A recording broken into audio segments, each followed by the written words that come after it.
por aí polo chan, que creo que caí desa carpeta. Sí. Bueno, vale. Ben, bo día, grazas a todos pola presenza, tamén grazas pola asistencia, os que asisten a través de internet e tamén os que farán no futuro, grazas aos relatores e relatoras por aceptar o noso convite. Teño na mesa comigo a coordinadora da sección de Lingua, Literatura e Comunicación do Consello da Cultura Galega, que é a instancia, digamos, que organiza esta actividade, e tamén temos connosco as dúas organizadoras propias da actividade, unha sentada aí enfrente e outra sentada aquí á miña beira. Estas dúas son as que van intervir a continuación.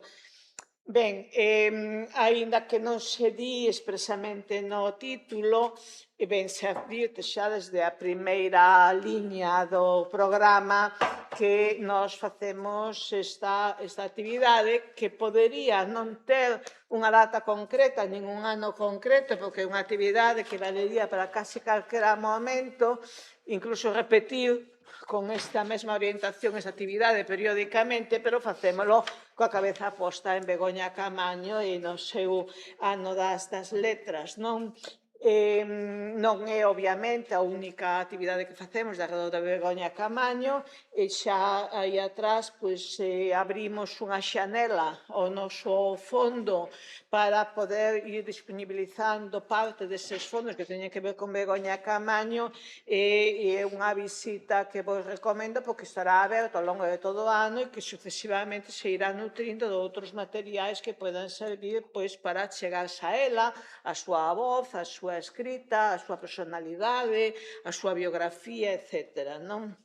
De momento está aí aberta con ese tipo de recursos que digo. Saliento que, ademais, por sorte, dentro do noso CEDIF, o Centro de Documentación e Igualdade de Feminismos, durante moitos anos fomos atesourando moitos materiais, non especificamente dela, pero si do movimento feminista no que ela participou, e que, por tanto, temos unha hemeroteca moi nutrida, na que hai revistas de moita importancia tamén, porque son revistas nas que ela participou e, por tanto, aí tamén nos podemos achegar a súa escrita, igual que tamén a través dos audios que posuímos tamén nos podemos achegar a súa voz, e iremos continuando así, non? Esperamos, como digo, sumar outras novidades ao longo do ano, porque o noso labor de centro de documentación non se detén nunca, e igual que en anos anteriores, aínda non prevendo que chegaría este ano das letras, fomos realmente cumprindo esa función e continuaremos cumprindo, non? Voulle dar xa a palabra a elas dúas. Primeiro falar a Dolores Vilavedra. Claro, colocámonos con esa pregunta aí no inicio, unha pregunta que tampouco é unha pregunta, porque é case unha definición de identidade galega, non? E pregunto, pero non pregunto ao mesmo tempo que afirmo. É dicir, que todo depende, de alguna maneira, non? Pero, bueno, sí, o certo é que nós que falamos moito de fronteiras, tamén de fronteiras territoriais, tamén de fronteiras físicas, sabemos moi ben que a fronteira sempre é algo difuso, non? E que o que importa é o espazo de transacción fronteiriza, é dicir, que son espazos especialmente ricos, especialmente vizosos en todas as súas manifestacións, e que, ademais, permiten xustamente a permeabilidade da fronteira, que é do que se trata. Entón, nos colocarémonos tanto nese espazo fronteirizo como dun lado do outro, segundo nos conveña. Por tanto, efectivamente, depende, non? Doulle xa a palabra a Dolores Vilavedra e logo falará Marta Veiga en nome das dúas organizadoras da xornada, e a todas elas o agradecemento por realmente ocuparse e levar adiante este barco ao longo tamén do día de hoxe. Moi ben, grazas, presidenta. Quería simplemente suliñar brevemente a condición coral deste proxecto, non? Porque é certo que asumiron a responsabilidade con todo o que eso implica dunha xestión por detrás que non se visibiliza abondo no que é a concreción dun programa. As persoas, como digo, que asumiron todo este tecer os bimbios dunha xornada como esta foron efectivamente as compañeras Monse Pena e Marta Veiga, pero digamos que a idea é unha idea e un proxecto da sección efectivamente de Lingua, Literatura e Comunicación que coido que é basicamente un equipo. Todos os proxectos que fomos desenvolvendo ata agora, pois igual que o Foro da Lingua, que nos mantivo tan ocupadas o ano pasado, pois foron proxectos colectivos parecenos que é unha maneira de traballar que nos favorece moito, moi dialéctica e da que saen resultados tan interesantes pois como este estupendo programa, non? Así que moitas grazas a elas, pero moitas grazas tamén aos compañeros e compañeras da sección, algunhas delas seguíndonos por streaming e outras pois, impartindo docencia, etcétera, como corresponde nun día como hoxe. Non? Ben, eu só quería facer fincapé un pouco nese vínculo xornalismo-literatura que utilizamos como adaxe para chegarnos a Begoña Caamaño, tamén facendo realidade unha preocupación sempre ao Consello, que é quitar presión da contorna ao 17 de maio, non? Na que hai como unha excesiva concentración de actividades e parécenos que todo o que sexan actividades deste xorne, non? Deste feitío de pensar, reflexionar e demais, pois poden perfectamente ir espallándose ao longo do ano, porque non teñen tanto ese carácter conmemorativo que teñen propiamente as actividades do 17. Non? Entón, esta é unha reflexión que nesta casa xa temos abordado desde outras perspectivas, que é unha reflexión interminable no mundo actual, non? Porque neste momento as xornalistas, os xornalistas tamén, pero eu diría que en boa medida as xornalistas son o gran motor da literatura galega, nomeadamente da narrativa galega. Por qué? Que pasa aí, non? Nesa fronteira difusa que se refería a presidenta, que antes houbo a galiña, que unha primeiro escritora ou xornalista, é incompatible, son dúas puchas distintas, unhas veces te colocas unha pucha e outras veces te colocas outra. Como afecta isto á propia ontoloxía da obra literaria, como afecta isto á autopercepción de quen escribe, e, por suposto, a percepción social, non? Como son percibidas as persoas que están nos medios e escriben unha novela, ou ao revés, non? É dicir, como se fai esa transición dende a literatura ás páxinas dos xornais, e permitidme que me exprese desta forma tan antigua, non? Porque eu todavía penso en xornalismo en papel, pero xa me dou conta que teño que cambiar un pouco aí o chip. Vede que hai como moitos territorios esvaradíos, fronteirizos, que son sumamente atractivos precisamente por esa condición non tan proteica que nos permite pois, adentrarnos neles casi dende onde nos pete e como nos pete. Así que, vela, aí vamos. Marta Veiga, contanos, por favor, como nos imos adentrar. Bueno, pois moi bo día e moitas grazas á presidenta e máis a responsable da sección, a Dolores. Moitísimas grazas a Monse como compañeira pola xenerosidade nesta xornada e tamén por esta dialéctica, non?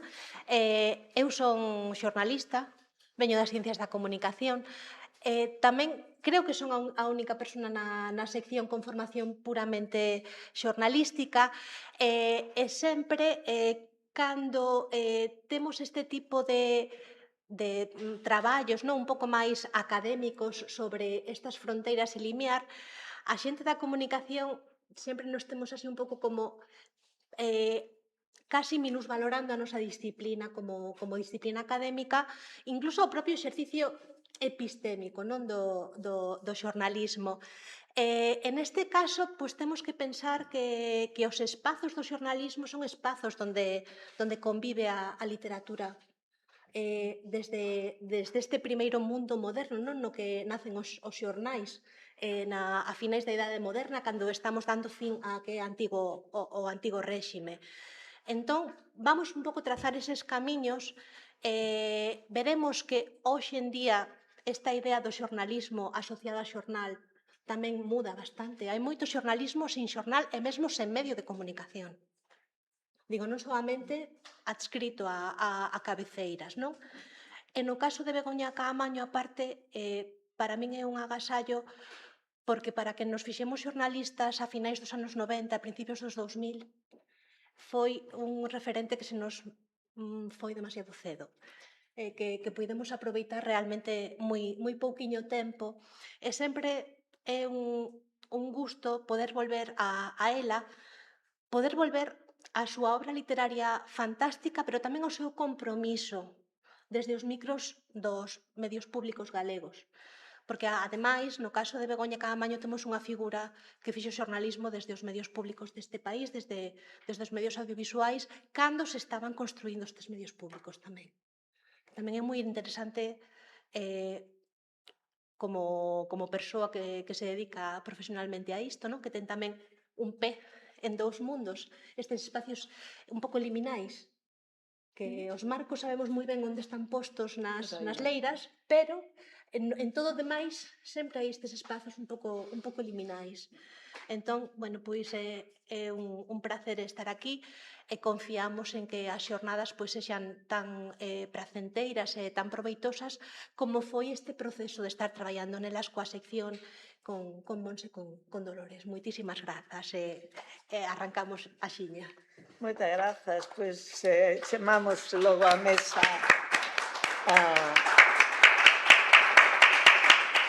chamamos a mesa a María Xosé Porteira, a Ramón Nicolás e a Lucía Junquera.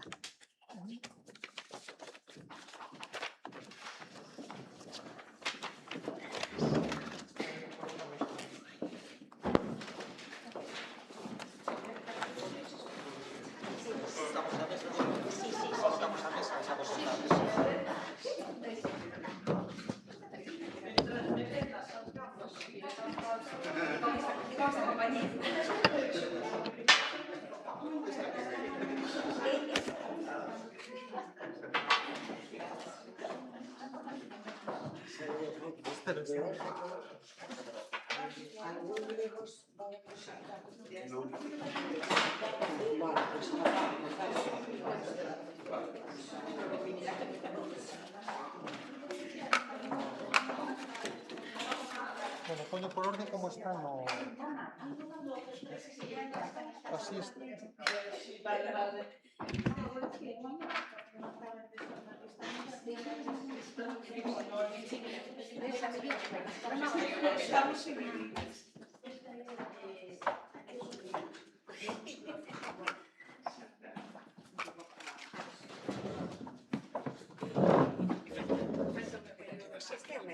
Ai, perdón, no, ya está.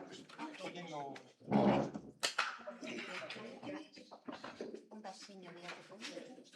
Cando poda xa nos van a Ai, madre. Muchas gracias. Grazas. ¿Quieres algo entonces? Sí, por favor.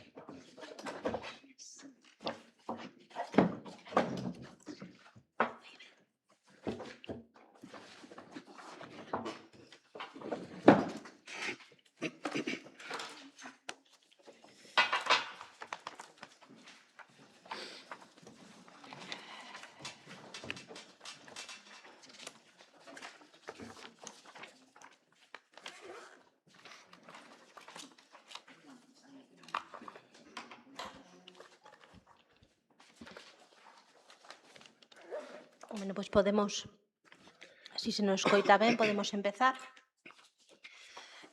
Vou empezar por esta mesa, achegámonos a Begoña Caamaño, xornalista. É un pouco trazar un esbozo, un bosquexo de quen era Begoña Caamaño como profesional dos medios a partir de visións pois un pouco distintas. Vou presentar as persoas que temos con nós, que son á dereita da mesa, María Xosé Porteiro, que é xornalista, escritora, política, activista, amplia trayectoria profesional, institucional, con unha experiencia pois nos medios de comunicación de Vigo, da transición, e despois máis adiante tamén no xornalismo institucional, e como narradora,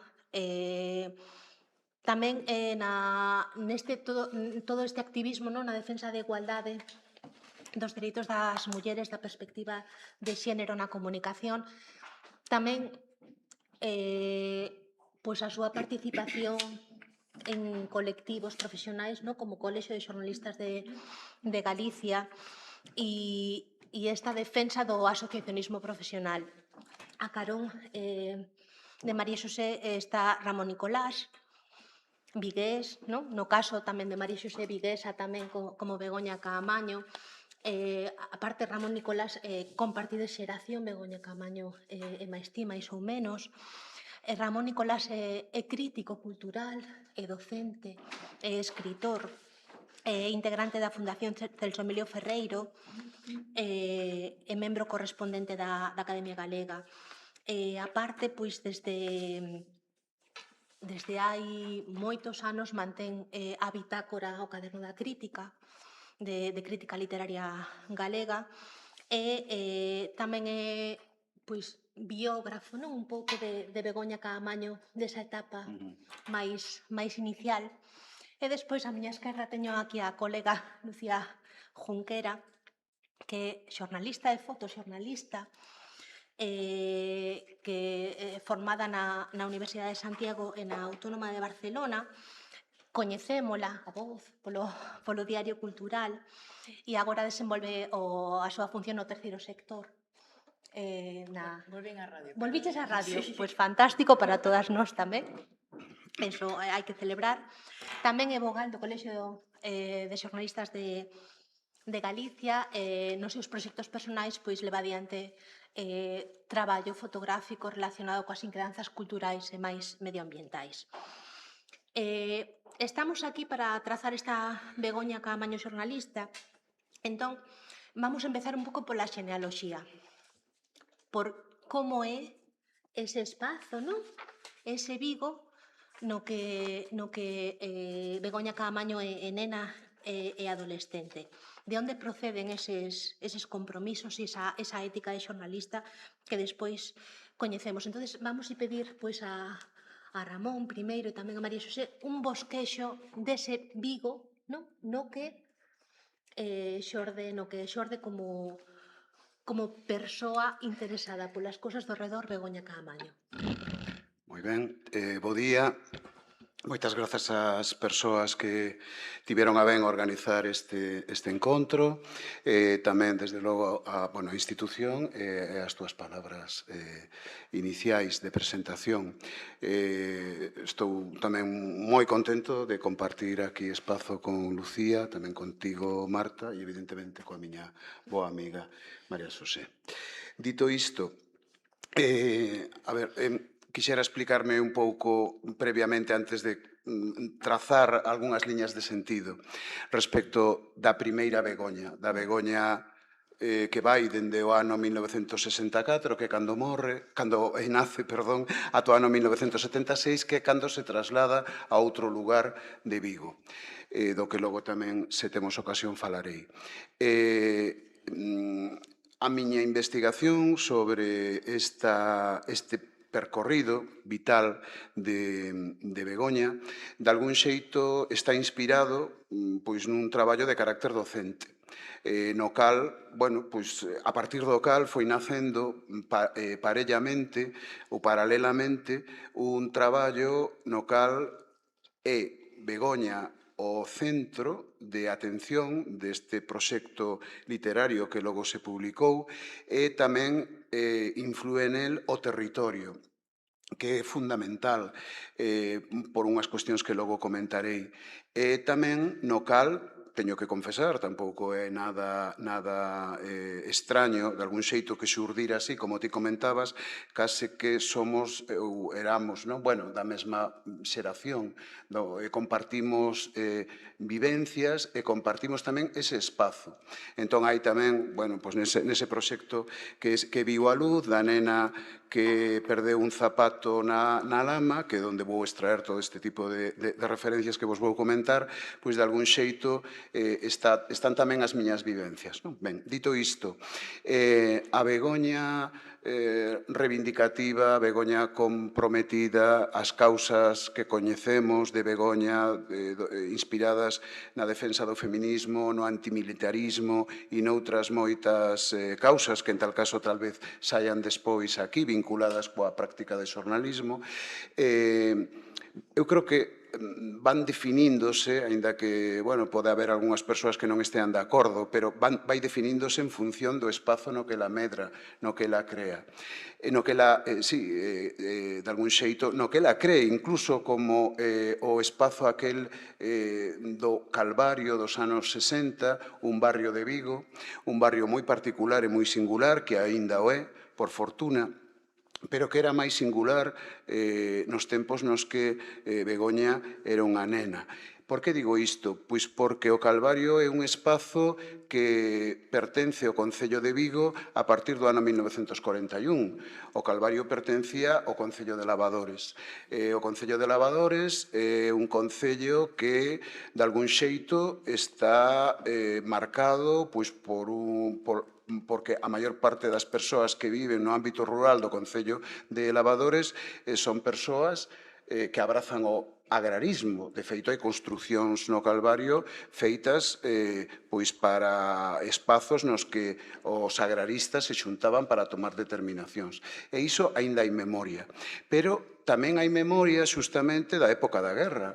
Quero dicir, a guerra foi especialmente virulenta, as consecuencias da guerra civil no Calvario, que foi o único espazo en Vigo no que houbo unha tripla resistencia armada diante da sublevación dos militares no barrio dos Choróns, na praza de Abastos e na rúa Ramón Nieto. Entón, daquela, estas cousas, aínda que evidentemente Begoña debeu de saber algo de algunhas das consecuencias da estrutura do espazo e tamén da estrutura social das persoas que viven ali e que vivimos ali, a maior parte delas persoas do mundo do traballo, persoas que vivían no Calvario pero iban traballar os astaleiros o Berbés ou outras posteriormente a Citroën, etc.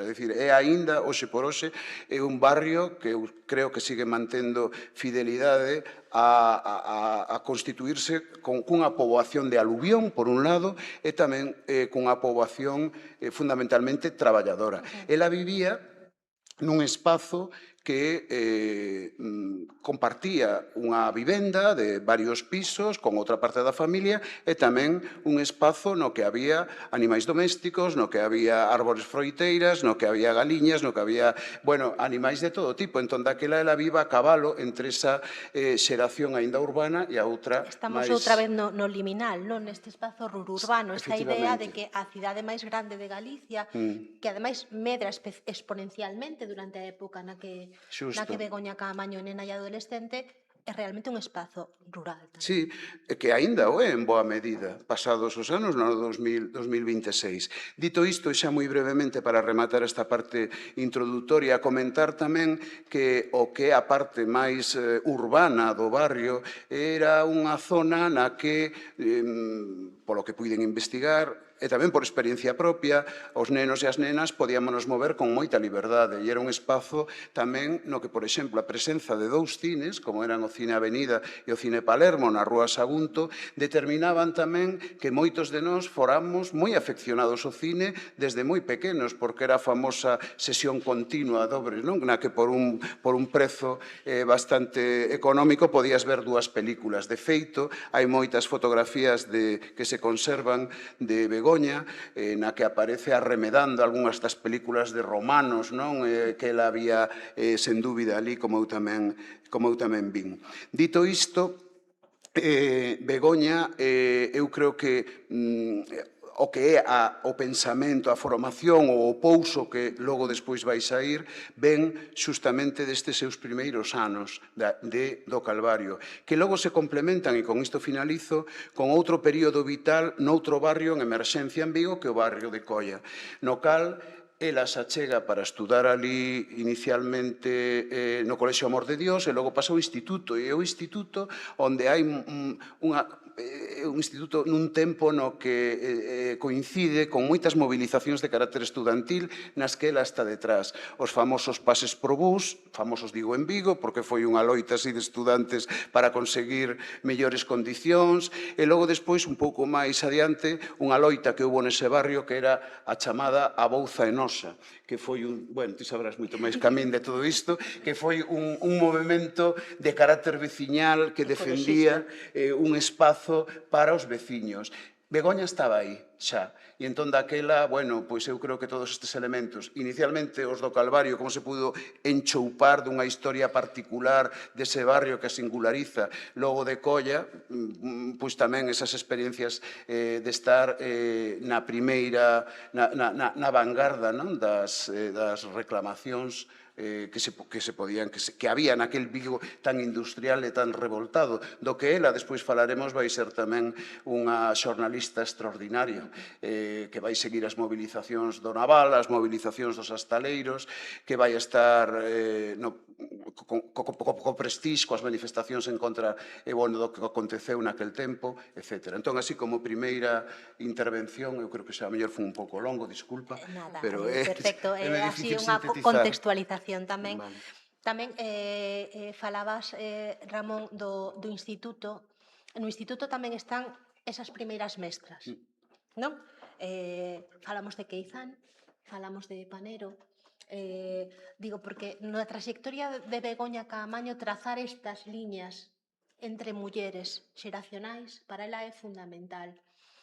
Que influencia teñen pois estas primeiras mestras que despois veremos que se reproduce, non, nesta tertulia de Radio Popular na que ten tanto protagonismo María Xosé Porteiro, como eses espazos pois van tendo acubillo en diferentes sitios. Como é atopar, non, estas profesoras no instituto? Sí. A ver, son dous casos diferentes, pero os dous teñen moita importancia. O primeiro de María Xosé.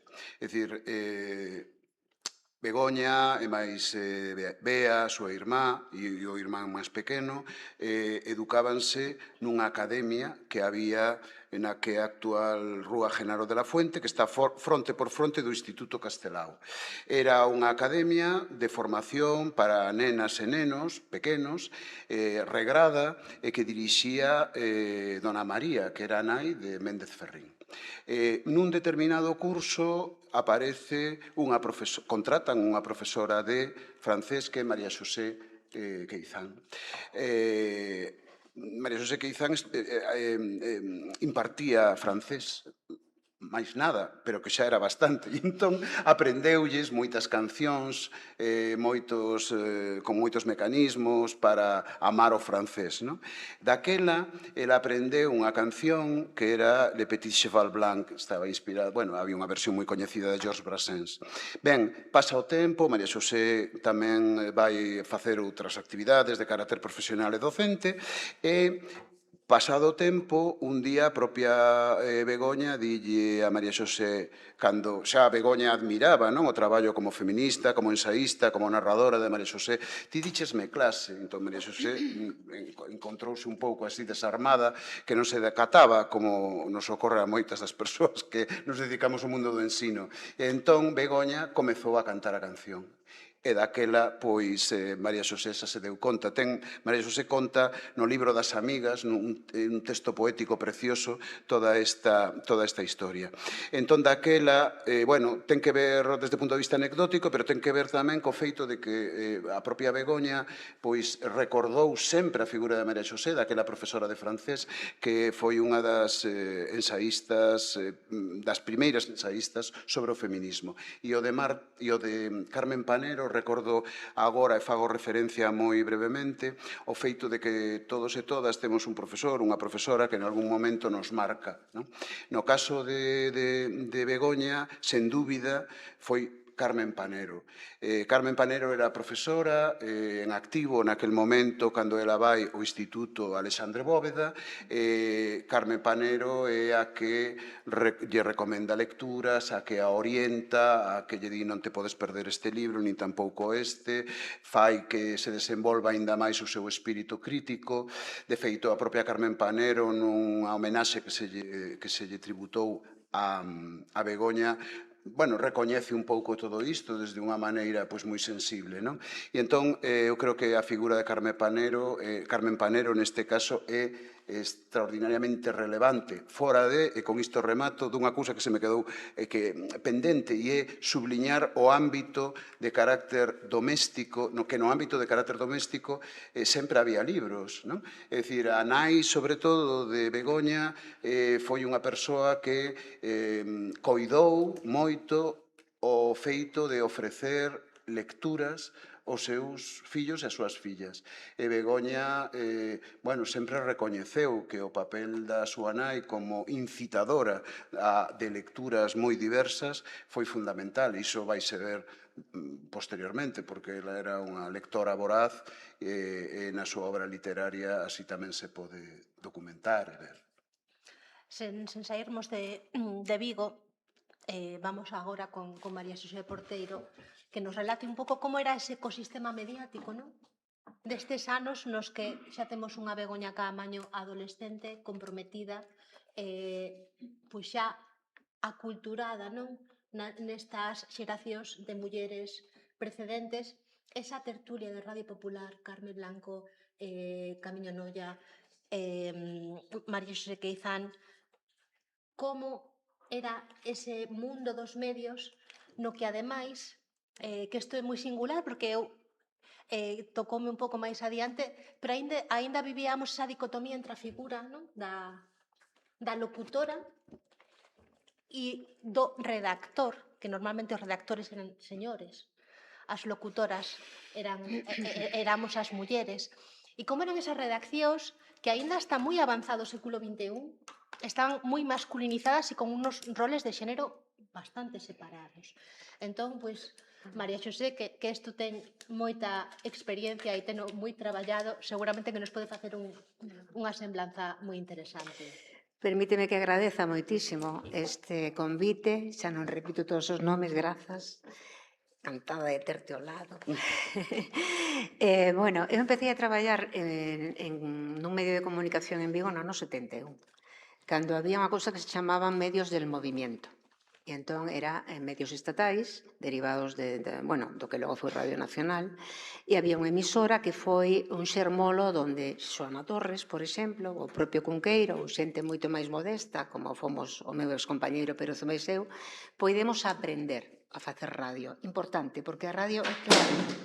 Desde o meu punto de vista é clave para entender ese ecosistema mediático de Vigo.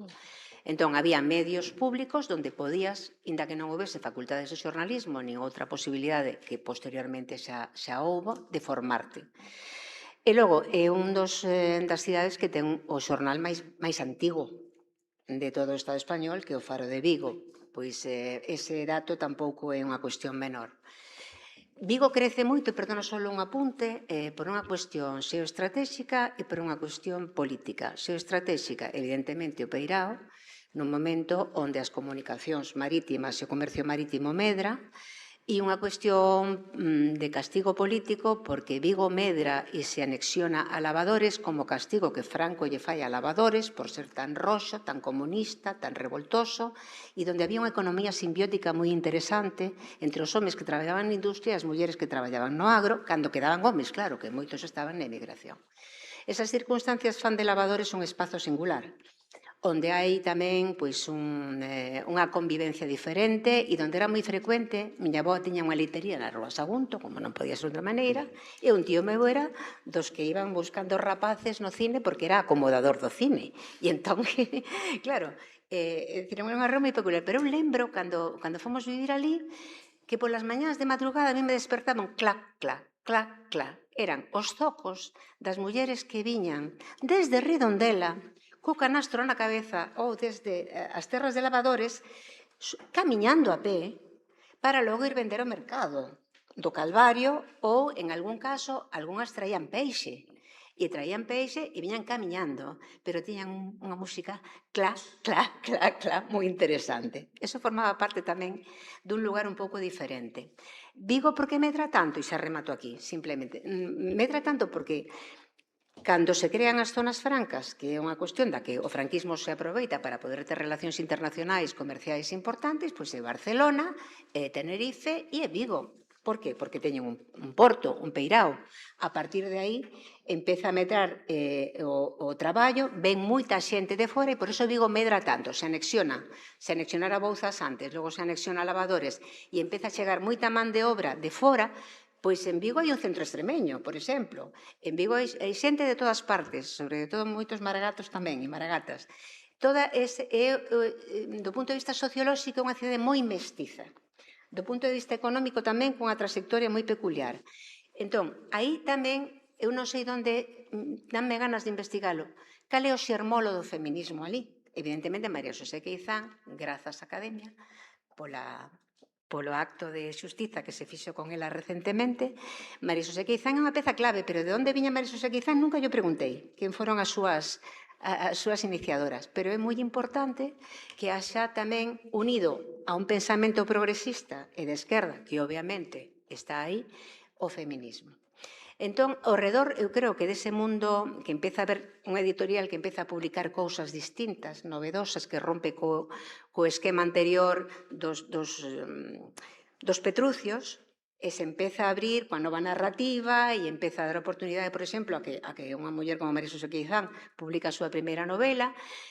Estas cousas son un pouco, tamén explican este carácter anovador, donde ideas como o feminismo entran moi facilmente. Entran facilmente pola diversidade tamén de poboación e polos diferentes problemas. Entón, cando todo iso está na rúa e son as folgas do metal, a democracia xa está, digamos que xa fora, bueno, estaba recén o golpe de Estado de tal, pero xa como que estaba sentada, e hai unha nova situación social e política que xera moita información. En Vigo tiñamos unha das emisoras máis antiguas do grupo da SER, o periódico máis antigo, e a emisora esta do movimento, pero a cadena COPE, que era unha cadena da Igrexa, ve en Vigo un lugar onde paga a pena instalarse e aí está unha das emisoras da cadena COPE que máis beneficios deu no decurso daquela etapa, que é Radio Popular de Vigo, que malia depender da Igrexa era moi aberta nos temas sociais, excepto do aborto, do que non podíamos falar. E mira que había manifestacións en Vigo sobre o tema do aborto, pero iso non pasaba, porque a censura existía. Este é un pouco o espazo no que Begoña de nena escoitaba radio. E entón podía escoitar efectivamente esa tertulia, que foi unha tertulia, solo unha, pero mira que curioso efectivamente que tres mulleres nunha tertulia que eu como xornalista tiven a sorte de poder organizar, emitiuse e está toda recollida e plasmada efectivamente en documentos en internet, onde se decían cousas totalmente vixentes hoxe, absolutamente vixentes hoxe. Bueno, en Vigo eu teño un libro publicado cunha fotografía dunha manifestación na Praza da Constitución a prol do aborto de 1980 e algo, unhas pancartas tremendas, é dicir, manifestándose. Bueno, esas manifestacións convivían coas do metal, convivían coas dos traballadores de Citroën, convivían con comisións obreiras que tiñan unha forza enorme, e convivían cun mundo do traballo en plena efervescencia, e convivían tamén con fenómenos do momento como a droga, onde a mocidade estaba vivindo un proceso de cambio social enorme, non só en Vigo, pero claro, en Vigo pola aglomeración de xente de tantas partes, supoño eu, e por tantas procedencias sociais e económicas, era un lugar que se sigue prestando hoxe. É a cidade de Galicia onde hai máis alumnos de calquera país do mundo. Ti saberá lo mellor que a min. Bueno, todo iso estaba pasando cando Begoña era unha nena no Calvario, cando Begoña escoitaba radio e cando Begoña se sentía parte da sociedade na que vivía. Supoño que na súa familia tamén tivo a sorte de atopar un espazo onde as súas inquedanzas seguramente tamén foron atendidas, nunca falei con ela, e con 22 anos eu vim por primeira vez a Begoña Camaño. Begoña Camaño, xa remato aquí, a non ser que queres que te fale algo máis desto, Begoña Camaño entrou na radio porque lle gustaba. Ela, sabedes que era estudar a magisterio, tiña unha amiga que se chama Maica Aguado, que estaba colaborando cunha emisora que non era de ningunha cadena estatal, que tiña o mérito Radio Noroeste de que era unha iniciativa particular de xente de Vigo que fracasou, pero que quería ter un espazo sobre todo para xestionar publicidade local, porque sin publicidade non hai negocio da comunicación. Daban uns cursos de formación e ela descubriu que lle gustaba moitísimo. Eu coñecina a través de Rosa Martínez Rivada, que foi directora logo da Radio Galega e que foi a súa mestra. A súa mestra foi quen a levou con ela, quen compartiu con ela a ser correspondente do diario El Sol, en fin, de moitas cousas. Que Rosa era unha muller de dereitas, filla dun militar que estivo no Sáhara, pero era unha muller maravillosa, como a propia Begoña, que foi como unha filla, ou como Amanda, que eran o trío da Bencina. Amanda Álvarez, Rosa e Begoña. Entón, nese contexto, cales eran as condicións de traballo de Begoña? E xa vou aí. Eu traballei durante moitos anos sin contrato, a mí me daban unha paga. Nin tiña seguridade social nin nada, por iso eu acabei candidatándome a un posto público. Levaba 20 anos traballando sin cotizar. E tive unha pensión, teño unha pensión relativamente modesta. Tantos anos. El País me daba un talón a fin de mes. Radio Popular dábame un talón a fin de mes. Pedía, e cando entro en plantilla, bueno, vai haber unha praza agora, e sempre entraba o último rapaz varón que entrara na emisora, ese é o que entraba, e eu, como estaba casada, e xa tiña seguridade social e tiña médico, non entraba. Así entrou Begoña. Begoña en Radio Popular, que entrou para sustituir a praza que eu deixaba cando pasei o Concello, cobraba tamén unha gratificación. Que pasa? O interesante aquí é falar da entrada dos medios públicos, de para que serviu a autonomía, que ás veces... É dicir, serviu, por exemplo, para crear uns medios públicos onde concursas, e son os teus méritos, os que te dan posibilidade de entrar como redactora, como xefa de informativos, como correspondente, cousa que era inédito, efectivamente. Que fai Begoña nos estudos que fai, que desde o principio, xa antes de Mogacón, se preocupou moitísimo de estudiar isto? Pon negro sobre branco, proporción de mulleres e de homes, funcións que cumplen, é arrasador, é dicir, en Deliberadamente, en na Festa da Palabra Silenciada, en todos os sitios onde publicou, é moi doado atopar esa información. No informe de Mogacón de finais dos anos 90, é brutal, é dicir, é un dos sectores, supoño que na pesca pasará igual, o mellor non na conserva. Supoño que na automoción tamén pasará igual. Estábamos na administración, pero xefas de informativos, directoras de emisoras, só recordo a Queca Merino, que empezou sendo locutora, Radio 80, logo ela foi directora da cadena, e Rosa, que entrou por oposición. É dicir, e isto foi así desde o inicio dos tempos ata prácticamente finais do século pasado, prácticamente os anos 90. Cambiou moitísimo, pero só hai... Cantas directoras de xornais hai en Galicia? Cantas directoras de emisoras de radio? Cantas xefas de informativos? Cantas mulleres mandan no mundo da comunicación? Un 20%? Non chegamos ao 20%, con mando, refírome con mando. Directoras do Faro de Vigo, só recordo a Carmen Merelas. O mellor houve algunha máis e eu non a recordo. Faro de Vigo, o periódico decano de Galicia.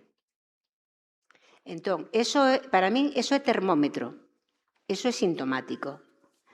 E Vigo, pois, en cambio, e xa remato, intento rematar, que me costa un pouco de traballo, pois Vigo, efectivamente, tiña esa masa crítica onde o feminismo tamén atopou lugar, onde o feminismo se unía a todas as outras vindicacións e onde houve mellores precursoras, sin María Xosé quizá non houbera sido igual, e sin Xoana Torres. Sin Xoana Torres, nos seus programas de radio tamén, que ela tamén empezou na radio en Vigo, nesa radio do movimento, onde tamén empecé eu, eso chegaba a moita xente. E eu creo que ese é o misterio. Tamén naquel momento e durante os anos seguintes, os lugares onde se conseguía información eran lugares altamente masculinizados, sobre todo asociado a certo tipo de información relacionadas co mundo sindical, co mundo da crónica de sucesos, eran espazos compartidos por xornalistas, policías, abogados, moitas veces incluso lugares de alterne. Digo que este tipo de redaccións de carajillo e purazo aínda as lembro eu nos anos 2000.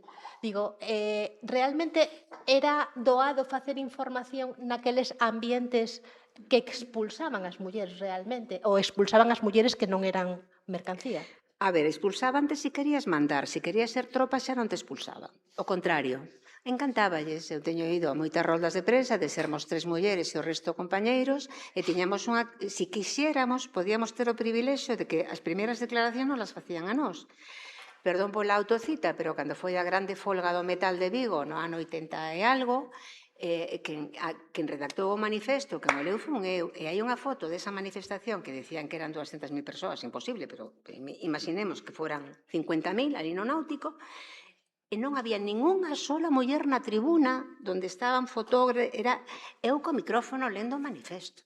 É dicir, iso, pero quedaba bien, aparte de que era correspondente do país, claro, e era unha forma tamén de garantir a información.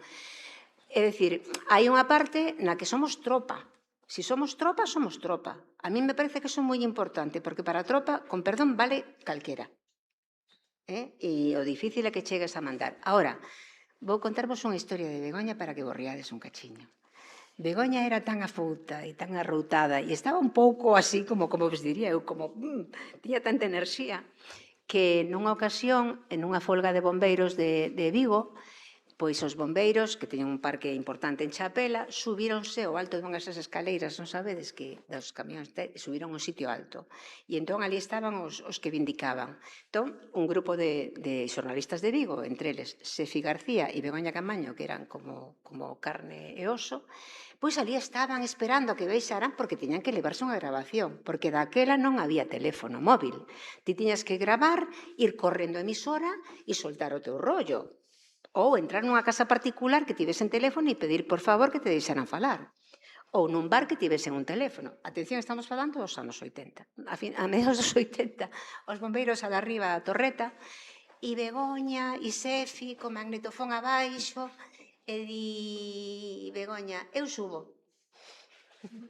E Sefi, eu subo contigo.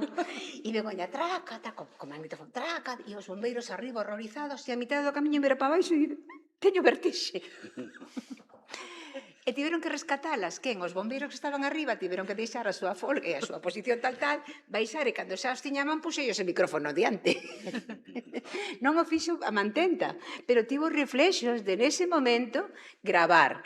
E non só gravou ela, gravou Sefi, gravaron, detrás viñeron Magar, todos os homes que estaban detrás e todos subiron cando a ela, e a rescataron. E ela levou inmediatamente a súa crónica. Non me digas se non merecía unha medalla. Pois así se traballaba. A verdade é que si, apuntaches algo moi interesante, que foi que os medios públicos permitiron unhas condicións de traballo que por contaxio tamén chegaron nos audiovisuais, ou por contaxio pouco a pouco, non, aos medios privados. Begoña Caamaño é unha destas persoas que participa nesa construcción dos medios públicos en Galicia, que teñen este doble sentido de crear unha descentralización informativa, o sentido do servizo público da comunicación e do xornalismo, e tamén esta función primeira dos medios públicos, que é a defensa e a promoción da lingua galega. Son dous puntos imprescindibles e inseparables tamén á hora de entender como nacen a Corporación da Radio e Televisión de Galicia a mediados dos anos 80. Neste sentido, a min gustaríame falar das ilusións xeradas, non? Como Begoña Caamaño e a súa xeración participan daquel proceso, como se implica tamén na loita sindical, no asociacionismo profesional das mulleres dentro da profesión, sempre con esta perspectiva de xénero tamén. Despois de ti, María Xosé, falará Lucía, que é un pouco como herdeira, non, a máis parecida dos que estamos aquí ao traballo que fixo Begoña Caamaño no Diario Cultural, nos medios audiovisuais galegos. No propio Consello da Cultura, nos fondos documentais, hai un documento ben interesante do primeiro congreso que houve de xornalismo en Galicia a finais ou a mediados dos 80, onde se ve que todos os poñentes eran homes. Hai unha intervención miña que eu fago porque Freixanes non puido vir e eu lín a súa intervención. Vale? Foi o primeiro.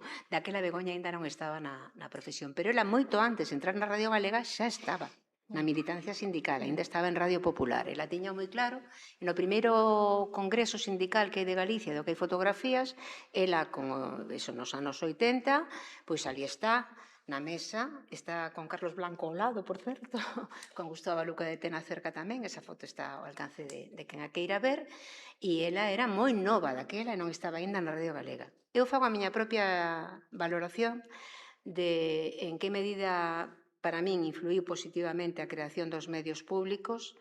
Antes que a Radio Galega xa se creara a Delegación Territorial da Radio Española en Galicia, onde xa Teresa Navazo, Palmeiro, fixeron cousas en galego, en na propia Televisión Española en Galicia. Había un comité de representación política na que eu estaba, por exemplo, representando o grupo parlamentario Esquerda Unida Esquerda Galega.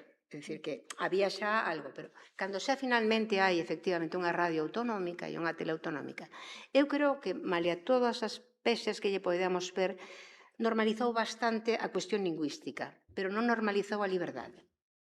É dicir, tendo en conta tamén que a liberdade tampouco existe nos medios que dependen de grandes consorcios da publicación, da publicidade, etc. Eu digo, en Radio Popular, que era tan progre, eu non podía falar do aborto. Vale? E aínda hoxe, en Radio Popular, Sefi García, que é xefa de informativos, bueno, non quero contar cousas que afecten a un emisor de fora, pero teñen as súas limitacións. Entón, a radio pública non debía de ter ninguna... Pero, evidentemente, hai unha influencia política. Como a vamos negar? E Begoña, como sindicalista, foi moi valiente. Sin embargo, por exemplo, na Begoña que coñecín despois de estar na radio, xa en Santiago, non mentras estaba en Vigo, que había outra salsa. Pero xa desde Santiago, cando empeza no xornalismo cultural, eu creo que Begoña se vai apagando. Que Begoña, ás veces, cando escoito algunha grabación, pareceme que se aburría incluso, porque lembra a Begoña que se subía pola escada do bombeiro. Ese tipo de información xa non depende tanto do xornalista ou da xornalista que vai buscar a noticia, sino, efectivamente, hai unha dirección e hai unha liña e é un medio público, para que nos vamos a engañar. Entón, aí estamos. Neste caso, non? Falábamos, Lucía, pois, nos micros dos medios públicos galegos na actualidade, nestes anos 20 do século XXI, acompaña a traxectoria de quen veu primeiro desta xeración de Begoña Caamaño, pesa a responsabilidade un pouco de facer xornalismo, non? Tendo en conta quen foron as compañeiras primeiro. Penso en Begoña Caamaño, penso en Ana Romaní, penso en María Solar. Digo que estamos falando de unha chea de xornalistas que ao final, falaremos despois con Ramón, tamén marcaron unha forma de facer información cultural en galego. Bueno, grazas tamén polo convite, Marta, o Consello da Cultura Galega. Pesa ou acompaña, eu creo que acompaña máis que pesa todas estas traxectorias que mencionas, a de Begoña, por suposto. Eu non coñecín personalmente a Begoña, xa morrera cando eu empecé na radio, pero, bueno, eu coñezo a Begoña a través de Ana Romaní, a través de Anxo Quintela, a través de Concha Cizfuentes, de moitos xornalistas da radio que sí que me deron a benvida. Tamén persoas de outras xeracións que viñeron despois, como Belén Regueira, que non é exactamente a xeración de Begoña, pero son tamén moi importantes voces actuais da radio. Entón, eu digo que acompañan máis do que pesan, porque ademais de moi bons profesionais, son moi boas persoas, todos eles, que acollen as persoas que veñen despois, os xornalistas máis novas, que nos axudan tamén a medrar e nos axudan a entender, ou polo menos no meu caso foi así, a importancia de estar traballando nunha radio pública, non? Porque ese servizo público que se cadra podemos debater se está perdendo ou se está un pouco esvaecendo nos últimos anos, todas elas son persoas que manteñen moi firmes ese convencemento de facer radio en Galicia, en galego, con esa perspectiva, non? Concretamente no caso da cultura, que todos eles pasaron polo diario cultural, teñen moi claro e sentan tamén un pouco as bases do que é facer xornalismo cultural en Galicia, non? Tendo claro a particularidade de poñer a cultura galega ao nivel de calquera outra cultura, non? Nos principios do diario cultural mirábase tanto o que se facía dentro como o que se facía fora, e poñíase a cultura galega ao nivel de moitas outras, non? Como dicía. Entón, se miramos a información cultural na radio pública hoxe, pareceme importante tamén dicir que xa non existe o Diario Cultural, non? Dende o 2018 aquí foi desaparecendo paulatinamente o seu espazo na radio. Hoxe, a partir desa temporada, xa non existe como tal, non? Sí que hai cousas culturais, por suposto, pero non hai un espazo informativo de análise e de reflexión cultural na radio pública, que me parece importante salientalo aquí, non? Xa que estamos recordando tamén a memoria de Begoña, bueno, e as compañeiras logo que viñeron despois,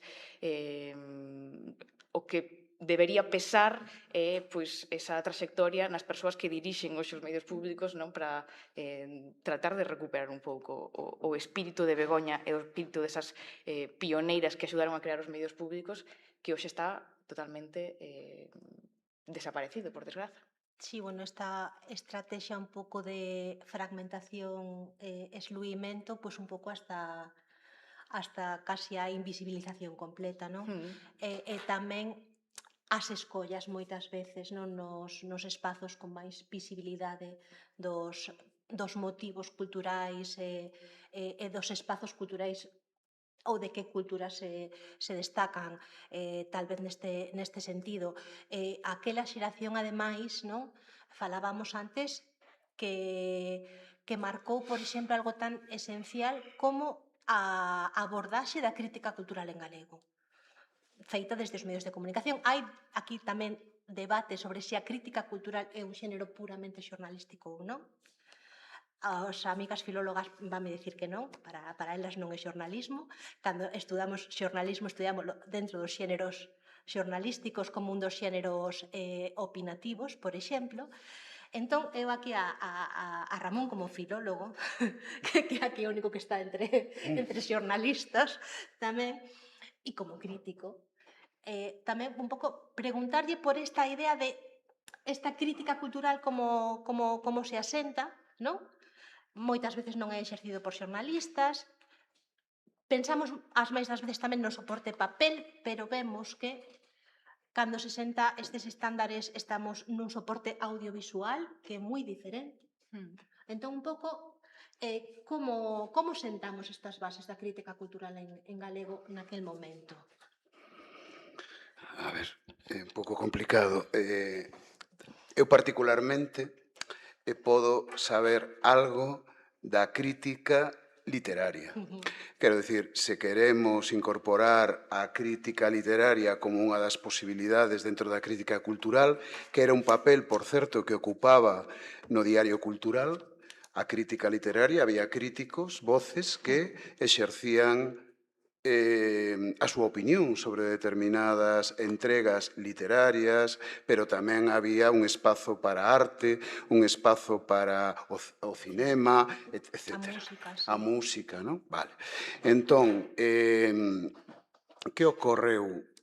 Bueno, o Diario Cultural creo que quedou aquí ben claro, ese foi un proxecto extraordinario, un proxecto que lamentablemente foi fagocitándose, como dicías ti, foi cada vez perdendo referencias na grella dos programas radiofónicos da Radio Galega, diluíndose ata que efectivamente xa non está como espazo autónomo, non? Aínda que dentro de outro tipo de programas. Eu creo que unha perda do espírito do Diario Cultural moi magoante para moitas persoas, nas que, como antes se comentaba, o Diario Cultural nos anos 90 permitía coñecer a cultura, o que se estaba cocendo, o que estaba aparecendo na cultura galega, pero tamén había reportaxes sobre exposicións en Londres ou sobre algunha actividade, un encontro de carácter, non sei, histórico, de memoria democrática en Barcelona. Entón, era unha ventá aberta á cultura na que moitos nos formamos. Eu recordo estar estudando aquí en Santiago e, bueno, o momento do diario cultural era sagrado para todos e todas. Ben, dito isto, o papel de Begoña. Bueno, pois o papel de Begoña é un papel que hai que vincular con Anxo Quintela, con Xiana Arias, con Ana Romaní e con outras moitas persoas que agora sería tal vez ese injusto non citar, que levaron a cabo, bueno, pois unha información de carácter cultural contrastada e de calidade que foi realmente o signo dos tempos que iso teña quedado en prácticamente nada, non? Entón, desde o punto de vista da crítica, quero dicir, da información de carácter cultural, como tal, hoxe eu non a vexo, non a escoito na Radio Galega, nin noutros medios de comunicación. O que hai ás veces é unha xenda de información cultural, unha xenda. Hai no seu caso, esta presentación en Vigo, esta outra na Coruña, esta en Santiago, ou ábrese unha exposición en non sei onde. Non é, ao meu ver, unha información contrastada de carácter público, que é unha da funcionalidade destas institucións. Dito isto, respecto da crítica literaria, do que eu podo saber, a min gustábame moito que houbera un espazo para a crítica literaria naquel programa, que, bueno, francamente, sempre estivo da man de persoas con criterio e que eu creo que era algo extraordinariamente importante. Onde quedou o criterio agora ás veces, pois non sei, pero, bueno, creo que a perspectiva e a orientación, incluso se podemos falar despois, non, das voces, non, que hoxe en día se poden ocupar de algo semellante a isto, pois creo que son moi diferentes, non, e teñen un espírito e ás veces uns condicionamentos tamén moi distintos dos anos 90, por poñer un caso. Neste caso, Lucía, agora que temos pues, esta circunstancia, onde podemos atopar? Cales son os subterfuxios, non? Os que temos que recorrer para atopar esta crítica cultural hoxe en día? Está complexo, non? Se miramos nos medios públicos, pois imposible prácticamente, non? Sobre todo, se pensamos na cultura como algo moi amplio, non? Que a cultura mainstream galega, por sorte, tamén existe, non? Está moi ben atendida e é moi importante que así sexa, non? Pero hai outra moita cultura que queda esquecida, que non se trata, e que se os medios públicos non a tratan, é moi difícil que os outros veñan atrás a tratala precisamente por... Sobre todo se saímos do eixo atlántico, tamén vos Tamén, comento, digo, sí, porque sí. fora do eixo Hai máis territorio. Santiago, Coruña, Vigo, semella que as iniciativas culturais, sobre todo se son populares de base, non existen. Sí, sí, e o servizo público debería servir para iso e, como digo, marcar o camiño para que logo os outros medios pois, atendan todas esas inquedanzas culturais, non? Entón, hoxe, pois, temos, por sorte, revistas que resisten, non? Como, por exemplo, a revista Luces, pero son casos de supervivencia, non? Que hai que destacar e salientar, pero que, bueno, teñen unha supervivencia complicada tamén precisamente porque fan caso a todas estas outras disciplinas. E ademais, cando as cousas son voluntarismo, non son profesión, non son Non. actividade profesional nin retribuída, digo, porque ao final está moi ben ser xornalistas independentes, pero as xornalistas vivimos, non, do noso salario, ou deberíamos aspirar a vivir do noso salario, e tamén se dá esta circunstancia, non, penso na Begoña sindicalista, de que cando queres facer un xornalismo independente, parece que o tes que facer amore, gratia et amore. Claro, que isto supón un problema. Se tes que ter outra profesión para facer xornalismo, en que tipo de futuro non estamos garantindo para este medio de vida? E, sobre todo, eu creo que aí bueno, avanzamos moito, non, dende os anos 80, esas redaccións das que nos falaba María Xosé, non? Pero aínda hoxe seguimos sendo as mulleres. Ela dicía, non, o 20%, creo que tiraches moito polo Sí, eu alto. penso que O tamén, 20%, eu agora mesmo non sabería decir ningunha... Bueno, a CESAGA, non? Os medios públicos están dirixidos por unha muller, pero é un carácter totalmente diferente, non? Ao que sería pois, un xornal ou outro tipo de medios, pero non hai mulleres á fronte deses medios. Falabas de Carmen Merelas, non? Directora de La Opinión, pero xa non é. Bueno, hai varios casos, non? Entón, sí, as mulleres, pois, hai mulleres, por suposto, que son redactoras xefas, non? Ou estes postos intermedios, que moitas veces son moitas horas de traballo sen tempo para conciliar eso, esa é un sen soño. ter recoñecida a categoría profesional, as máis das veces que asumes esta función intermedia un pouco así interinamente e acaba sendo permanente, digo Sí. que sí que existe este tipo de... E ademais, isto cando, desde que hai facultade de xornalismo en Santiago, nas facultades de comunicación en Pontevedra, a matrícula é maioritariamente feminina nunha porcentaxe, pero abrumadora. Estamos falando de 85% de mulleres, así grosso modo, pero isto non se traduce despois non en algo posterior. Digo que esta maioría de mulleres como tropa, pero mesmo a tropa acaba quedando polo camiño, moitas veces. Non das resistido non a vida de tropa todo o tempo adulto, as mulleres tamén fomos as máis perxudicadas por estas crises a esta económica crise da avaricia de 2008, non? E posterior. Como se recortaron os empregos, por onde se recortaron, e a que seguiu a da COVID. Ademais dos ataques misóxinos no contexto ecosistema digital.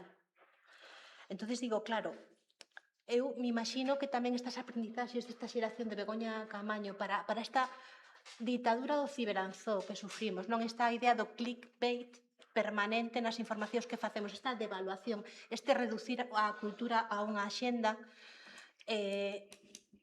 hai algunha forma non de reverter este tipo de situación, de intentar que non sexan estes tecnobros os que tiran proveito dos contidos que creamos. Aquí quero que faledes un pouco os tres, que empece María Xosé, que aparte pin que ten a mao alzada. Sí, eu son totalmente pesimista neste sentido. É dicir, eu creo que a revolución tecnolóxica na que estamos, dentro da que estamos, justamente significa o futuro da radio tal, é dicir, a existencia da radio tal e como a concebíamos. É dicir, a xente máis nova non escoita a radio para enterarse da actualidade cultural e que nin se lle ocurre pensar que na radio poden atopar algo que lles interese. É dicir, aí estamos perdendo unha cuarta parte dunha audiencia potencial. Digo por dicir unha cifra. Como facer? Isto está moi por riba das posibilidades que pode ter un ente autonómico concreto, etc. Digo tamén por ser xusta, non? Pero tamén quixera poñer en valor que actualmente na rede autonómica precisamente son mulleres as que se están preocupando de manter un pouco o facho acceso da información cultural, o mellor en programas específicos, como pode ser pois o Zigzag ou como pode ser Belén Regueira, que non deixa pasar un libro sin entrevistar. Pero, claro, cando pensas nos suplementos que se facían na tapa de Cunqueiro no Faro de Vigo do Artes e Letras, que aí onde era o propio Cunqueiro, que era un señor bastante conservador e nos traducía a autoras cataláns ou inglesas, mesmo homosexuais, etcétera, etcétera. E dices, caramba, non? A cuestión aquí é por onde se aposta, por onde se rompe, por onde se innova, porque seguir a dinámica e inercia é o máis doado, pero non sei se esa resposta somos quen de dala expresamente desde Galicia, por iso digo que son pesimista. Non o podo evitar. Son algo pesimista, non sei se vos me animades.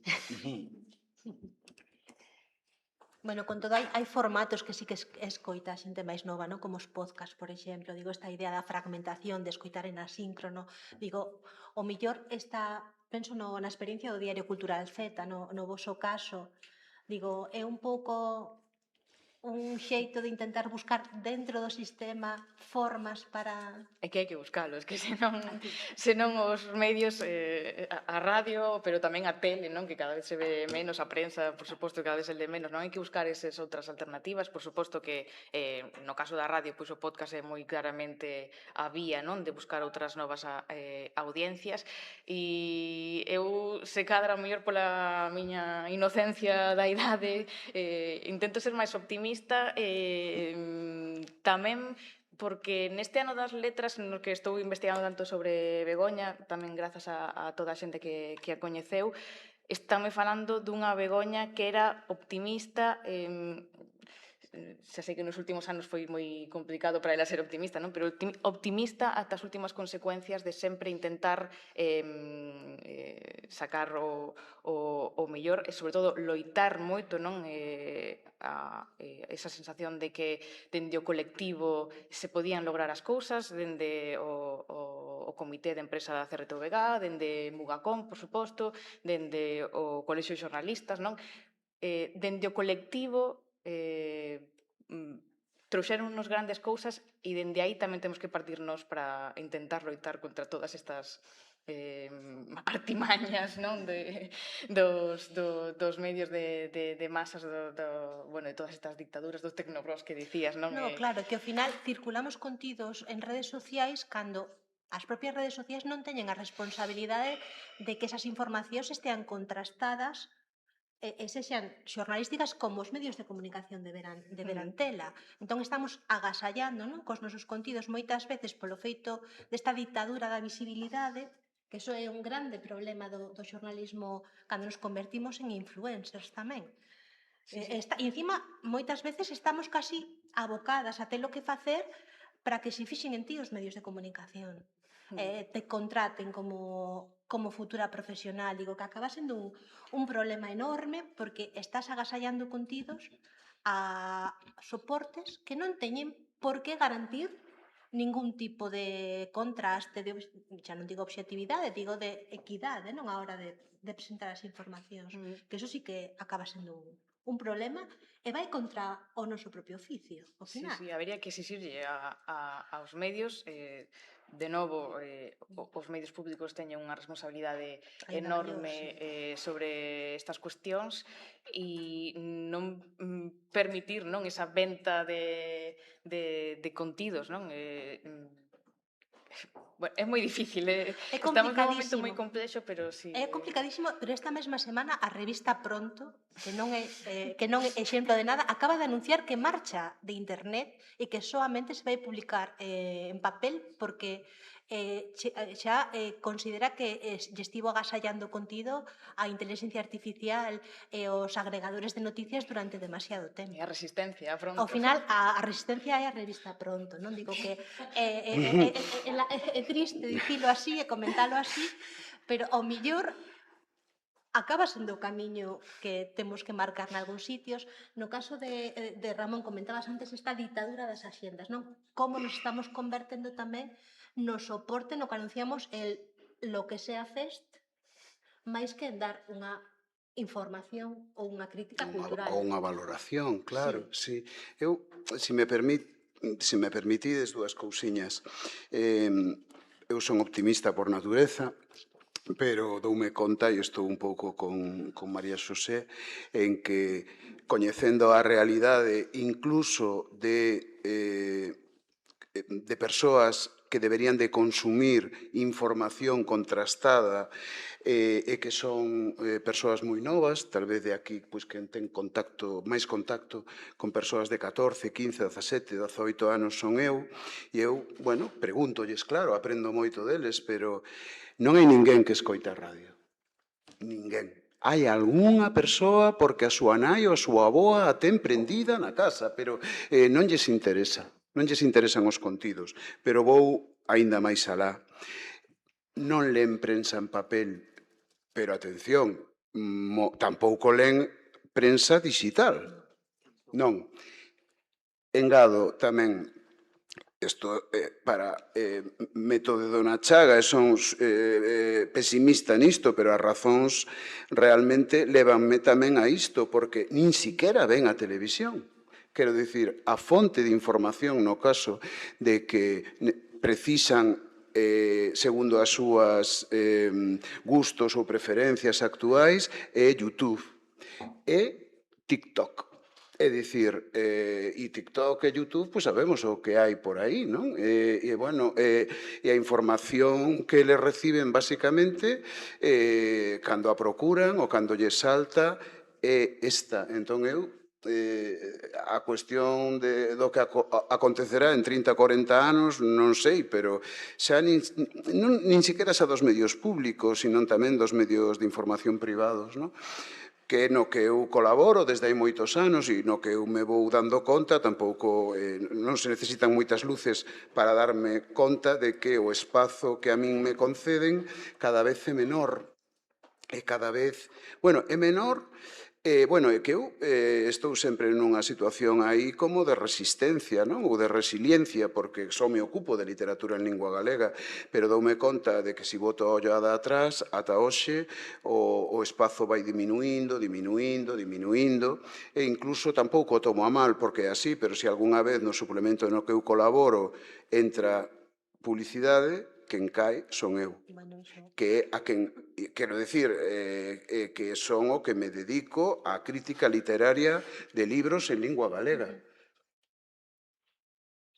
E isto é unha realidade, e digolo porque é o que me acontece. As propias seccións de cultura dos medios impresos deixan de chamarse cultura. Buscamos outros nomes, ou artes, ou vida, ou poñémosles nomes que non nos digan esta palabra porque semella que é demasiado seria, demasiado dura para chegar ao lector, a audiencia de xornais, que xa deixamos claro que son persoas que teñen máis de 45 anos. Eu non sei se tiraría incluso máis por riba, porque eu ás veces pásame isto cando vas por Lugo principios de xullo e ves xente de 20 anos co xornal debaixo do brazo, xa sabes que son os bolseiros do progreso.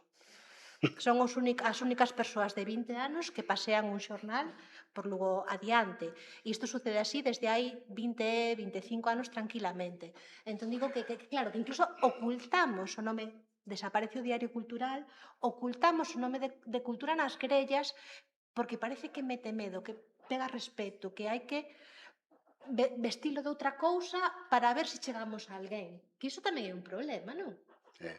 Eu, como anécdota, non me importa tampouco recoñecelo, pero eu doume de alta todos os cursos a voz da escola ou da voz da escola porque nos mandan xornais. E entón, mandanos xornais en papel. Para a maior parte do alumnado é algo extraordinario, porque nunca tiveron na casa un xornal de papel.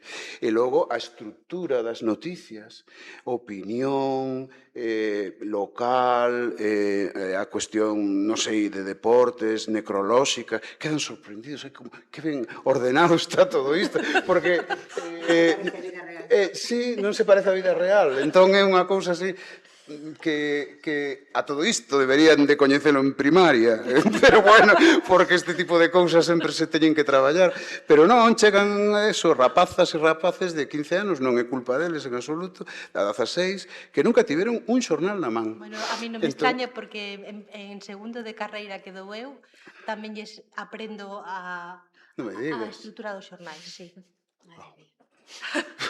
Pois entón xa... A xente que está facendo xestión cultural, digo que supostamente é un público predisposto. Vaya, pero o mellor non tuveron nunca un xornal nas maus tampouco e lles explicas onde van colocadas as noticias, o que é unha páxina par, o que é unha páxina impar. Digo que realmente non é que pase en secundaria, é que isto sucede máis adiante, e eu creo que pasa cos estudantes de xornalismo tamén, Seguramente, bueno, sempre hai outra sensibilidade, non? Ou xa, iso, que dis, tienen unha predisposición, eu xa vou tendo unha idade tamén, non? Imagino que os que veñen detrás... Non, que, a ver, que eu xa sinto que hai unha distancia importante coa xente que está estudando agora que é iso, que non leron un xornal e eu se tiña xornal na casa, non? Eu son... A ver, tamén, marcando claro. as distancias, Sí, sí. xa son de outra xeración tamén, pero... Sí, pero e é moi curioso porque os xornais eu digolles, pero levadeos a casa, podedes leválo a casa.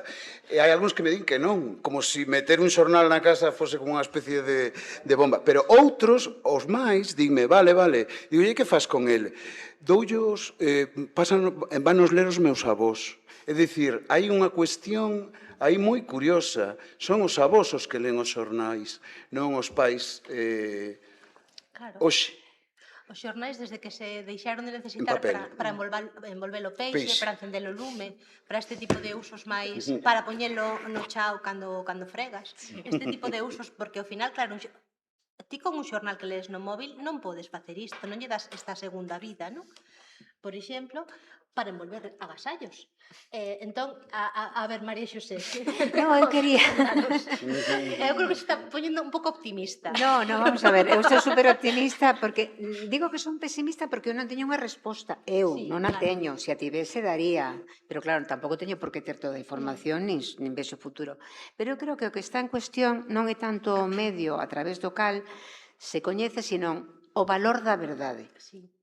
E entón, se os medios de comunicación, mesmo respondendo a intereses comerciais A, B ou C, que todos os teñen, ti ben o sabes, eu tamén o sei, no fondo hai sempre un espírito de que a verdade se transmite por unha vía colectiva que ten unha credibilidade. E eu creo que hai xa como en moitas sociedades, unha desilusión e unha desconfianza pola verdade que nos ven por medios oficiais. Sí. Esta é unha impresión que eu teño. E son pesimistas simplemente porque eu non o entendo. E eu non son desta xeración. O mellor resulta que isto vai dar lugar a unha transformación social que atope a resposta adecuada a este momento histórico. Porque xa pasou máis veces. Pero claro, non é o meu, eu non son capaz agora mesmo, non me podo poñer porque para mí, por exemplo, a verdade era tal vez o único que justificaba a miña profesión. Claro. Eso, entón, bueno, quería aclarar isto simplemente. Sí, no, aparte, comentabas antes, por exemplo, como Begoña Caamaño pues, tamén estivo na información no, do Prestige, Sí.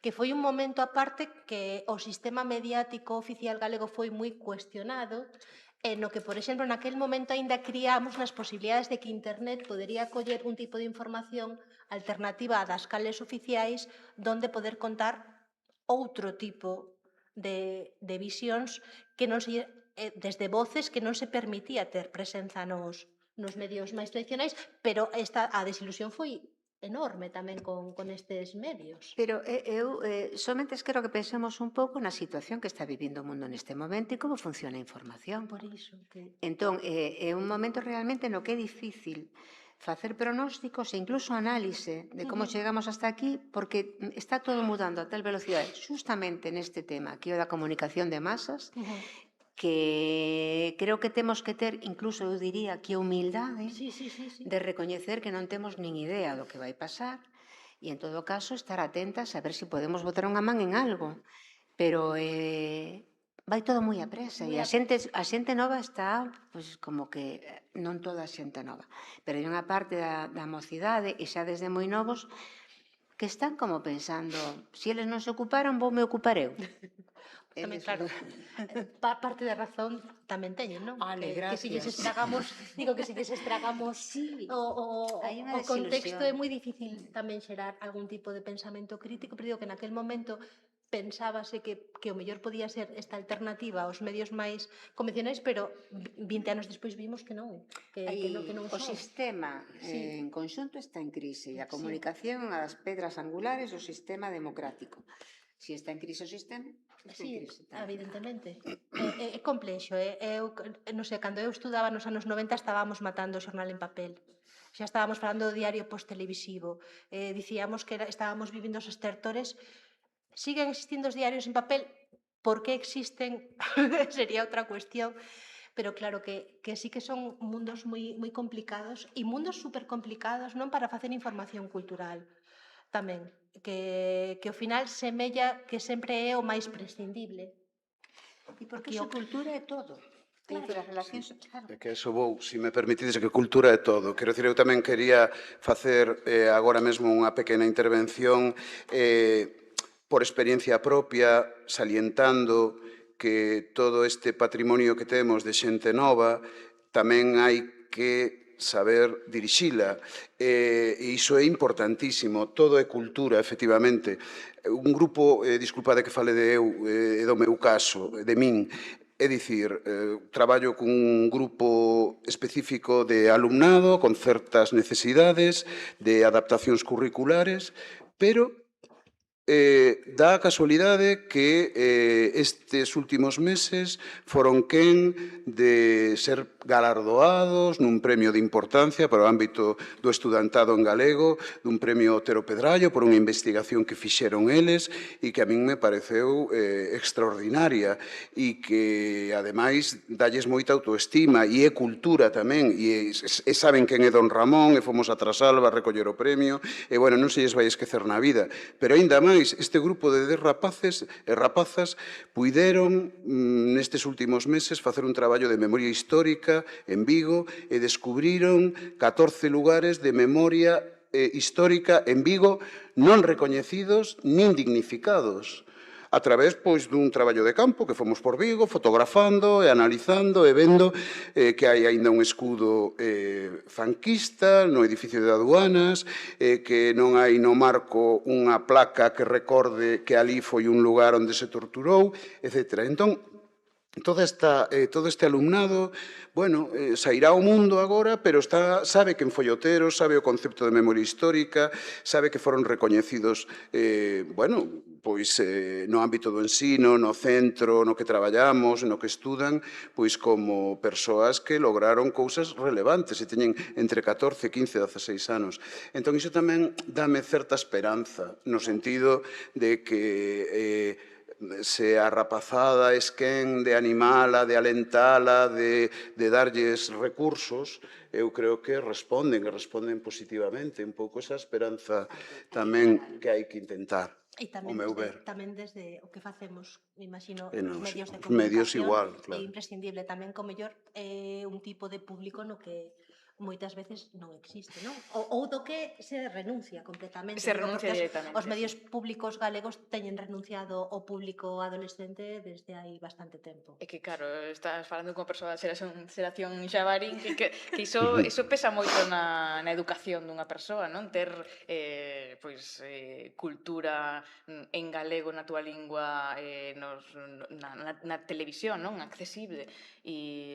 Pero eu intento ser optimista tamén por esas experiencias, non? Que se ven nas aulas, que aí está o futuro de absolutamente todo, non? Pero tamén da cultura e da información, da verdade, e logo que eu tamén coñezo a un feixe importante de xornalistas novas que farían moi orgullosa a Begoña, non? Que iso non o podemos olvidar, que segue existindo a resistencia, está na pronto, pero está tamén... Afortunadamente están máis sitios. Está tamén na televisión, na radio, na Voz de Galicia, en Faro, en Correo, en todos lados. E en moitos xornais locais pequenos, donde tes reporteiras de comarcas e de provincias que fan un traballo estupendo, non? Sobre as comunidades, sobre o traballo cultural de base, moitas veces, que o mellor é menos rechamante, non son pois estas grandes nomes do que chamamos mainstream, non? Sí. Da cultura galega, pero sí que vai creando tamén certo tipo de... E o feito de que, por exemplo, un medio de comunicación vai a falar con os rapaces nun instituto de Vigo porque fixeron un proxecto, tamén acaba xerando interese desa rapazada nos medios de comunicación.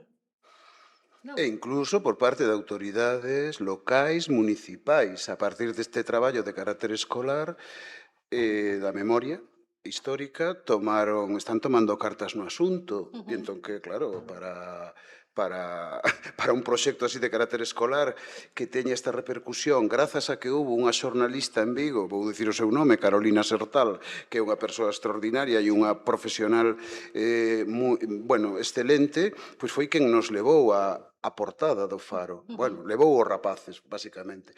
E entón iso tivo como consecuencia isto que vos estou contando, o interese que suscitou o traballo para poder facer algo no Concello de Que Vigo. siga habendo herdeiras, non? Claro, claro, Desta claro. profesión na que vai pescudando, buscando máis aló, abrindo un pouco as cortinas, non? Sendo curiosos, que non cotillas, claro que falábamos do tema da pronto, esta idea de facer este xornalismo que lle chamo de corredoiras, por onde non transitan, non? O que non está asfaltado, que temos que ir procurando, como falaba María Xosé, de que ela vía máis máis activa, máis motivada a Begoña xornalista neste Vigo revolto que despois cando estaba na redacción máis así nunha postura máis É unha impresión. unha impresión, Pero tamén son edades distintas. E evidentemente. situacións personais distintas, as cousas son como son.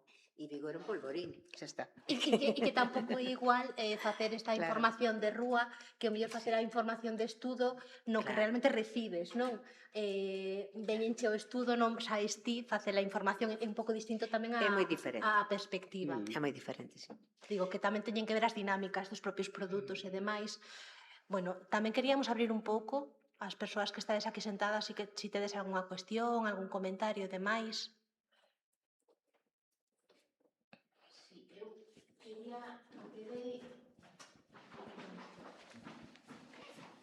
Que esperamos polo micro. Eu quedeime coa expresión que utilizastes antes e quería voltar aí de crítica opinativa. Porque aí hai unha tensión quen concede esa autoritas para que a túa opinión crítica teña un valor. Eu digo, eu que estiven fixen 500 colaboracións na primeira tanda no Diario Cultural. Quen decide que esa crítica opinativa é valiosa? Claro que eu teño a miña propia explicación sobre isto, pero sobre todo me interesaría pensar no fenómeno ou no concepto en tensión co xornalismo. Eu entendo, o sea, éticamente, como eu me traballei pois, o valor da miña propia crítica, o que puidera ter ou non, pero dentro dos parámetros, bueno, que eu tiña moi claros e os que intentei ser fiel. Pero como se construe esta crítica opinativa en tensión co xornalismo? Hai un xornalismo que exerza crítica opinativa? É posible isto? Que tema Non tan é lindo. un pouco unha contradictio in terminis? Claro, por aí vou, non? Entón, ese é un mundo que te asomas e non sabes moi ben que está sucedendo aí, nin por que se crean certas dinámicas, críticos de cinema que parece que teñen unha opinión moi particular e que choca abertamente coa de amplas maiorías, e entonces por que se lle dá tanto valor a esa crítica e demais. E, polo tanto, non debería ser o xornalismo, a profesión xornalística, digo, os e as profesionais, os garantes dunha crítica opinativa obxectiva. Por que ten máis valor unha crítica de cinema de determinada figura así que dunha xornalista seria, discreta, que ve todo, que o reflexiona todo, que lee o que opinan outros compañeros e compañeras? Non sei, aí vexo que hai como un gap mal resolto. Por decirlo así, me gustaría saber un pouco as vosas opinións dos tres. Lucía como persoa dunha xeración, María Xosé como persoa que ten xa nesto unha visión moito máis completa por histórica. E Ramón o mellor como colega desta crítica opinativa, non? Que bueno, que é un espazo que a mí particularmente me perturba sempre porque sempre intentas facer ese exercicio de ética e de coherencia e non deixo de sentirme un pouco pois unha intrusa. Como xornalista és unha intrusa. A definición de xornalista, para min, é unha persoa que vive, que ten unha formación e un medio de vida traballando nun medio de comunicación, sexa xornal, sexa emisora de radio, etc. O demais son circunstancias de persoas que aportan algo ao que ese medio de comunicación quere aportar á sociedade. Para iso, evidentemente, a confusión aquí está entre as persoas que traballan tamén coa escrita e coa palabra, que digamos é o medio natural da radio. Entón, esa deboura que ti plantexas é histórica. Non é só de Galicia, nin é só deste tempo, sino que é desde que os medios cada vez se consolidan máis. Aconsellote que leas o discurso de entrada na Academia de Fernández Ferreiro, que leas o de Manuel María e que leas o de Xoana Torres. Revisa eses tres discursos e aí verás esta tensión perfectamente sobre o papel. Posición de Fernández Ferreiro. Xornalismo e opinión. A diferencia entre o xornalismo como actividade profesional é, primeiro, que ti vives diso e que tes que contar a verdade e que ten que ser sobre a marcha nun prazo de tempo moi curto. Nada que ver coa posibilidade de facer un artigo de opinión, inda que sexa sobre unha cuestión actual, na que ti te podes permitir o luxo de contar as palabras, de decidir que espacio vai ter, porque tes eso garantido, e o que pesa é o teu criterio e o medio considera que ti lle aportas algo á súa pluralidade ideolóxica, imagínate, ou unha cuestión concreta. Entón, son cousas moi diferentes. Outra cousa é cando falamos de xornalismo cultural, como a cultura como parte da información habitual que ten que dar un medio de comunicación. Debe de dalo unha especialista nesa materia? Debe de dalo un ou unha xornalista que se especialice nesa materia? É mellor. Eu son partidaria de que a especialista nesa materia tamén teña un espacio para iso, sabendo que estamos falando cunha experta. E a experta se ten tamén que adaptar aos tempos, un pouco, basicamente, os tempos. Mais nada, para si é na radio, evidentemente, a cuestión do tempo fundamental, e se nun xornal é a cuestión do espacio. E para mí non hai máis de boura nese sentido. Decía Fernández Ferreiro que o xornalismo é contar a verdade, e ademais contaron nun prazo de tempo moi curto. Decía Manuel María que cando faz un artigo de opinión, pois, oye, perdona, te tiras ainda que sexa xornalista, e cando faz unha crónica estás facendo efectivamente a verdade, e cando faz opinión, pois é outra cousa, e pode ser hasta máis literario. Nin te conto o que fixo Cunqueiro, que puxo todo patas arriba. E Cunqueiro, que era director dun medio, el mesmo facía pronósticos do que iba a pasar nun partido do Celta co tarot. É un caso que se debería de estudiar en todas as universidades de xornalismo do mundo. Porque, é verdade, el mistura todo e así a todo consigue unha posición propia. Pero para min, ti podes ser opinante, debes de saber do que falas, é moi importante, porque os xornalistas non somos todólogos de todo, expertos en todo non podemos ser. E non é igual que ti valores unha publicación que entendes moitísimo de literatura que o que fixera eu, que o mellor sei máis neste caso da reconversión naval. Entón, eu creo que hai espacio para as dúas, non hai que ter mala conciencia, o que hai que ter as cousas claras. Creo eu. Ben, bueno, a ver, eu non teño nada claro.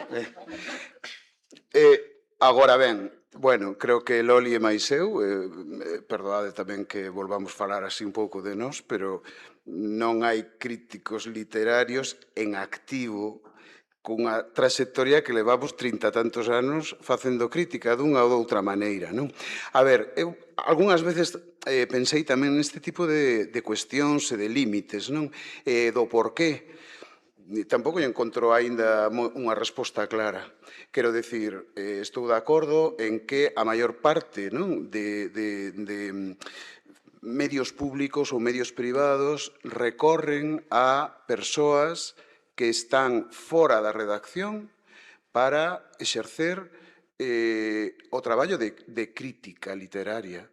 Non, no Diario Cultural, que tantas veces saiu aquí, non había unha voz dentro do Diario Cultural para exercer críticas e información de carácter cultural. Entón, eu personalmente creo que é unha cuestión de especialización, de que recorren a persoas que nos supoñen especialistas ou con algún tipo de habilidade para exercer a crítica literaria. Respecto da que quero engadir tamén que eu sempre entendín como un exercicio de carácter creativo, sexa na radio ou sexa na escrita, cousa que nunca se nos recoñece. Quer dizer, cando faz unha peza literaria, é dicir, faz unha peza de crítica, pero faz unha peza literaria. Podes empezar dunha maneira para intentar animar as persoas para que lean o que ti queres contar sobre ese libro, non sei, hai múltiples posibilidades. pero, bueno, eu, a verdade, pouco máis disto podo dicir, que creo que se trata dunha tendencia que non é só nos medios galegos públicos ou privados, sino que é estatal, tal vez, non sei, máis alá, no que as persoas que se nos supón con certa habilidade ou con certo criterio para analizar unha peza literaria, pois que nos chaman e que estamos aí ata que decidan que non ou que nos marchemos. Eu non exercín a crítica literaria nin cultural, non? Como tal, sí que aprendín moitísimo na radio con persoas como Loli, como Monse, que sí que exercían esa crítica. Entón, sen separar de todo a crítica cultural do xornalismo, si hai ese espazo, non, para as voces expertas que teñan a súa columna nun xornal, unha columna radiofónica, pero logo os xornalistas tamén teñen o dereito e non se está exercendo demasiado a especialización. Agora mesmo todos temos que saber de absolutamente todo, pero houve un tempo no que había xornalistas culturais, aínda hoxe hai unha pequena resistencia, non, que son especialistas na cultura, algúns especialistas en literatura, en artes escénicas, no cinema ou no que sexa, que dentro, que cando están entrevistando, cando están facendo unha reportaxe, non fan crítica como tal, pero sí fan unha interpretación, que eso está dentro dos límites do que se considera xornalismo, non? Entón, eu non vexo tensións tampouco, non vamos aquí a poñernos a discutir, non hai Ademais, tensións. esta idea de que o xornalismo consiste en separar, non, diferenciar moi claro que son xéneros informativos e interpretativos do que son xéneros de opinión, igual que debería separar a información da publicidade, que tampouco sucede sempre. Digo que neste tipo de cousas, non, cantas cousas non lemos que non son publireportaxes directamente. Falaba aquí María Xosé dos todólogos. Ao final o xornalismo tamén é o oficio, non, que ten un océano de coñecementos dun centímetro de profundidade. O que falaba Lucía do dereito á especialización. Algúns puidemos facer algún tempo crítica cultural, podemos especializarnos un chisquiño, cada vez é máis complicado neste contexto tamén de precarización absoluta da profesión, de necesidade de estar nestas últimas horas, que lle poñemos o última hora a cousas que dices, pois tampouco é tan breaking news o que nos están contando, non? Que realmente podíamos esperar un par de horas, o mellor, non sei, interpretar máis, contextualizar, confirmar certo tipo Pero de fontes. esa precarización ten nome de muller, Tamén, por suposto. Por suposto, as xornadas recortadas, non? Estes horarios un pouco que impiden as vidas. Realmente acaba sendo tamén moito que ver coas propias dinámicas da profesión, moitas veces, non? Esta posibilidade de que na época do novo xornalismo pois tiñan 2 anos para escribir un libro de reportaxe. Hoxe en día, pois si tes 10 minutos para subir o clickbait, Claro, aí logo que dicía Dolores, non, que se magnifican as opinións de señoros que opinan, van sempre a contra, non? E iso teñen máis presenza tamén nas redes, non? O que dicíamos, Sí. esa dictadura, esa necesidade de estar alimentando as redes continuamente, fan que ao final, pois, esas persoas que van a contra, pois teñan máis peso, o non? rage outro bait, tipo. que se lle chama agora, esta idea de que alguén diga algo que cabrea a bastante xente para que teñamos moita circulación nas nosas redes sociais e no noso web. Digo, funciona así. O sea, realmente é un funcionamento de estrategia de circulación, aínda que esa circulación despois non teña ningún tipo de importancia significativa para os teus anunciantes, por exemplo, porque non che van comprar en almacenes Migueliño de trazo, non? Que é o que se anuncia no teu xornal, por exemplo. Esas persoas que entraron ali por esa opinión un pouco engrosada. Algúnha cuestión máis ás persoas que estades aquí? Os límites non os puxemos tampouco, ao final. Bueno, pois se non hai ninguna cuestión máis, moitísimas grazas, María Xosé, Ramón, Lucía, foi un placer esta conversa con vos e, bueno, pois seguimos adiante coa xornada.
Bueno, bo día a todas e a todos despois deste momento publicitario coa bolsa de Manolo Spot. Rivas que nos Ainda encanta a teño algún todas. spot máis.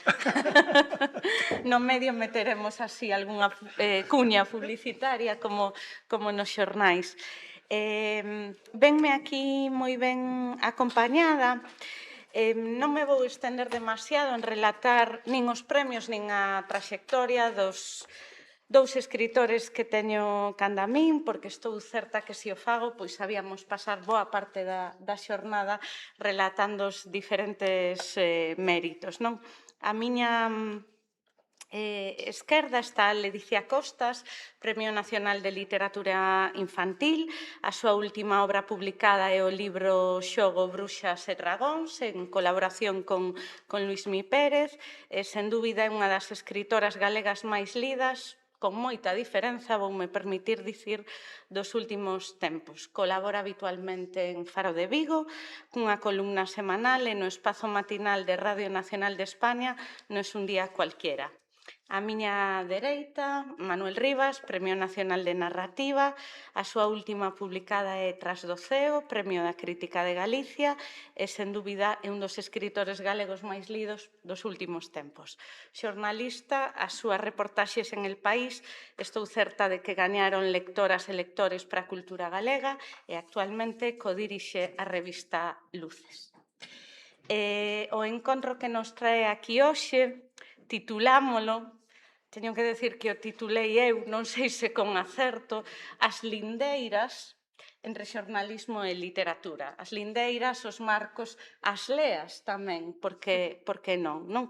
E o acordo que cheguei con Ledicia e con Manolo, que me puxeron moi doado neste sentido, é que eu lles vou lanzar algunhas cuestións e que eles dous entón, a partir desas cuestións que van xogar como catalizadoras, espero, pois nos van falar desta cuestión, non? A primeira desa cuestión sería precisamente onde situades vos as fronteiras ou a fronteiras que hai entre xornalismo e literatura. Pode o xornalismo considerarse literatura? Baixo que premisas? É unha pregunta así moi para abrir esa torta, posiblemente ampla, arriscada, pero somos bravas e valentes neste barco e imos, entón. Quen está menos tímido dos dous? Ben, comeza. O experto aquí é Sí, o Manuel. Eu veño aquí de absoluta intrusa. Eu veño con ganas de contar a feira de San Lázaro, na que estiven contando as rosquillas do meu tempo. Que había ali. Moi ben, unha gran animación. A verdade é que era un deses puntos da rin que seguramente para escribir unha historia, non? Para escribir unha historia que é tan importante. Ben, eu penso que tanto en lindeiras como en fusións hai unha palabra clave que é a palabra contar. Unha delas, non? Pero onde, se imaginamos, por exemplo, as hélices do que chamamos o ADN, non? Por exemplo, non? Esas hélices entrelazadas, pois o xornalismo e a literatura poderían ser ter esa condición, non? De dúas hélices que como que se moven ao mesmo tempo, que están entrelazadas, mas teñen tamén a súa identidade, digamos, non? Pero o fundamental, para min, o núcleo do ADN sería o contar.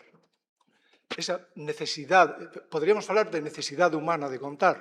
Eu penso que está mesmo reflexionando ás veces, todos vivimos a experiencia, todas, non, de na escola, dicir, bueno, que é o ser humano, que é o que caracteriza o ser humano, non? E, bueno, na miña experiencia, xa do paleolítico, pois, o ser humano era o ser racional, non? Despois ves na vida que o del racional hai que poñelo en cuarentena, non? Que depende, non? E ademais depende tamén do que entendamos por racional. Pero é o animal que fala. Sabemos que, evidentemente, hoxe que non é todos os animais falan, o que pasa que non os entendemos, non? Ou entendemos moi pouco, non? Entón, eu fico, digamos, coa idea esta de que é o ser que necesita contar, que necesita contos. Mesmo hai esta idea do Talmud, por exemplo, que di fermosa, eu penso que Deus inventou o ser humano para oírlle contar contos. Non? Pareceme dentro da literatura, digamos, non deixa de ser unha anotación científica, non? Dende a ficción religiosa. Penso tamén, venme á cabeza a lápida de Stevenson. Stevenson que fixo aquel novo xornalismo, cando non existe, por suposto, o novo xornalismo da viaxe en burro, non? Por Francia, como conta esa historia, non? Maravillosa. Moitas outras cousas, pero Stevenson, cando morre en Samoa, pois os autóctonos, a xente dali que lle era moi querida, pois o que escribe deixa unha inscripción que di Aquixaz Tasitala, que era como lle chamaban, non? O alcume que tiña ali, Aquixaz Tasitala, o narrador de historias. Penso que, como primeira apunte, non faría esta... O que máis caracteriza para min, neste caso, sería esta coincidencia, esta identidade compartida de contar historias.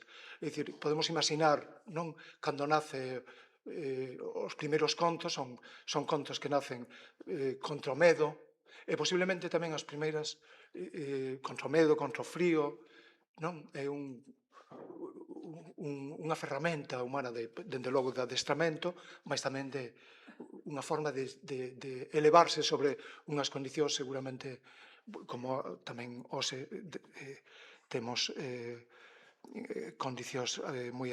Somos habitantes tamén en gran parte da adversidade, dai penso que nace o conto, pero tamén, ao mesmo tempo que nace o conto, nace a noticia, é dicir, a noticia de algo pode pasar. Por exemplo, remato a primeira intervención con un conto como común a moitas civilizacións, que pode variar o animal ou o medo que provoca, que é o de o pastor e o lobo, non? Que pode ser noutras culturas, cando falas, hai unha historia semellante, non? Que xa digo, pode cambiar, digamos, quen provoca a presunta ameaza, non? Pero é un conto e é tamén unha noticia, coinciden na mesma historia, o anticipo, non? Unha noticia que, en principio, non crida porque non se ve o que sería a realidade, mas o tema tamén fundamental aquí é a realidade que sempre, sempre, sempre no xornalismo e na literatura está máis alá das apariencias. Moitas grazas, Manolo. Ledicia, Manolo, máis que anotar diferenzas, creo que anotou similitudes. Ti dicías antes que te sentías unha intrusa, Sí. pero en realidade tal e como se pensou a xornada, a idea era contar con escritores que tamén foran xornalistas, como no caso de Manolo, pero tamén con escritoras que a partir da súa tarefa creativa pois deran o paso aos medios, que creo que é un pouco o teu caso. Sí, a verdade é que estou super emocionada de estar hoxe aquí, e non exaxero, estou case conmovida polas persoas que estades aquí comigo na mesa e tamén por moitas das persoas que estades entre o público.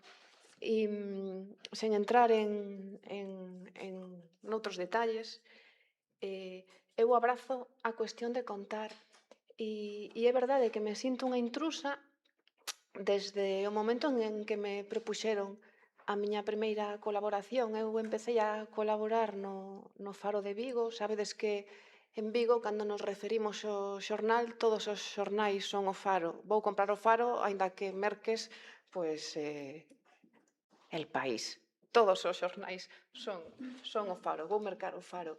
E cando me propuxeron empezar a colaborar, pensei, pero eu vou ter algo que contar, vou ter algo interesante que contar. E fíxeme outra pregunta, que é a que en realidade me provocaba máis vertixe, que era, alguén lle vai interesar o que eu teña que contar?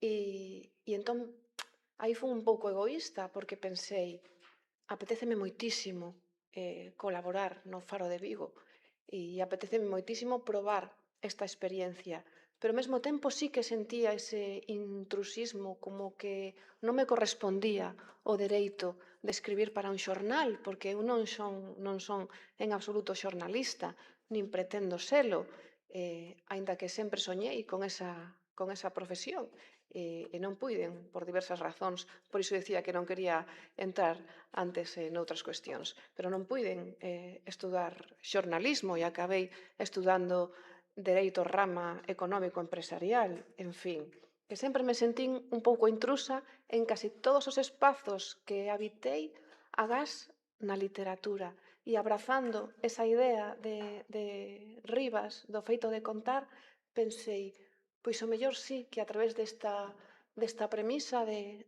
a ver que teño eu que contar e a ver como o reciben os e as lectoras do Faro, a ver que ocorre. Tamén pensaba, non me vai ler ninguén. Moita xente leo Faro, pensaba, pero a mí non me vai ler ninguén. Estaba absolutamente convencida e levei grandes sorpresas a raíz disto. Entón, non sei moi ben cales son as diferencias que existen entre o xornalismo e a literatura, pero eu creo que se consideramos que un ensaio é literatura, pois creo que, por suposto, hai algún tipo de xornalismo e non todo. Ás veces hai literatura nas crónicas deportivas, Ás veces hai moitísima literatura, pero creo que tamén o hai, e aí o deixo. Vale, e dende aí vos quería preguntar máis en concreto como se fusionan os dous elementos pois no voso día a día, é dicir, que teimas literarias recoñecedes na vosa escrita xornalística e que puxen no papel vicios, aquí notase que eu son doutro gremio, a filoloxía acaba de irrumpir fortemente, que vicios xornalísticos se mesturan na vosa escrita literaria, ou un pouquiño que vos deu cada un deles. Eu podo contar así algunhas, igual que le dice contou a Rin, que así como colaboradora, eu comecei realmente a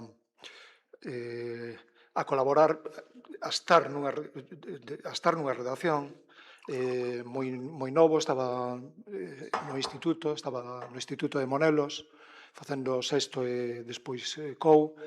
Ben, eu tiña esta idea de, para min, eu quería ser escritor, e o xeito de ser escritor parecíame que era o xornalismo, non? Ademais estaba aí a experiencia, unha tradición extraordinaria que hai, podíamos, penso que tamén un dos temas de conversa, que pode ser que a presenza, non? E ese camiño compartido entre o xornalismo e a literatura, non?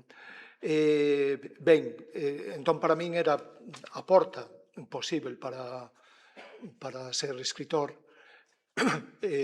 Facíamos no instituto facíamos unha revista que tivo 4 números, que menos mal, a min por iso cando me din colaborei en moitas iniciativas ou en bastantes iniciativas, como mellor duraron un ano, e digo, que pena, que fracaso, e digo, que fracaso? Un ano un semanario, pero vos non sabedes o que é iso, non? Un ano. Quero dicir que o fracaso sempre é non intentalo, pero o xornalismo, como moitas cousas na vida, pois teñen digamos, é un espazo continuamente de reinvención, como o mar, non? De recomezar sempre. Ben, entón, facíamos esta revista que tivo 4 números porque un día chamounos, neste caso, o subdirector, e díxonos non se pode facer máis a revista. E preguntamos, e logo, por qué? Bueno, nós ali, o grupo que facía isto, de mozas e mozos, era o primeiro instituto mixto de Galicia, hai que dicir, o de Monelos. Entón, díxonos, polo voso ben. Entón, aí, claro, foi un tema moral de moita reflexión, non? Que estaremos facendo mal, non? Ben, soubemos, algún tempo despois, que a Brigada Política Social do franquismo visitara a dirección e dixer que aquilo non se podía seguir facendo, a igual que non se podían seguir facendo unhas actividades que facíamos os sábados polas mañás, no que se puñan os primeiros discos de Voces Ceibes, de Disa, ou líamos poemas, lembro que representáramos o Catecismo do Labrego. Ben, eu digo, tamén conto isto porque a min pareceme que hai moito máis en común da literatura do xornalismo que a causalidade ou a casualidade de que en algún momento un texto xornalístico, digamos, que se vesa con ollos literarios, que ben escrito está, ou con que tacto hai, que era como John Berger diferenciaba o que era literario ou non, e que daste conta inmediatamente cando hai tacto, non? Entón, penso que hai moito máis en común, que pasa que pode ser digamos, dunha calidade ou outra, pero a literatura tamén transmite información. Diríamos que transmite moita información, unha información esencial. Se volvemos á imaxe das hélices, diríamos que o xornalismo móvese máis cara fora, de primeiras, no que conta, no que transmite, é dicir, máis inmediato tamén, hai unha inmediatez, é dicir, sabes que o día seguinte vai pasar iso tamén a hora da escrita pode condicionar o tempo, mas non a vontade de calidade, non diríamos a vontade de estilo, non? Hai o conto este de Torito de Cortázar, que era un bello boxeador, iba a dicir escritor, un bello boxeador porteño, non? É un conto maravilloso, que quen o conta, ademais, o narrador, vemos que é o propio entrevistador, que sería Cortázar, pero escoitamos da voz do propio Torito, deste veterano boxeador que está nunha residencia, está esquecido de todos, e contalle a este visitante a súa vida. E hai un momento, digo, que di,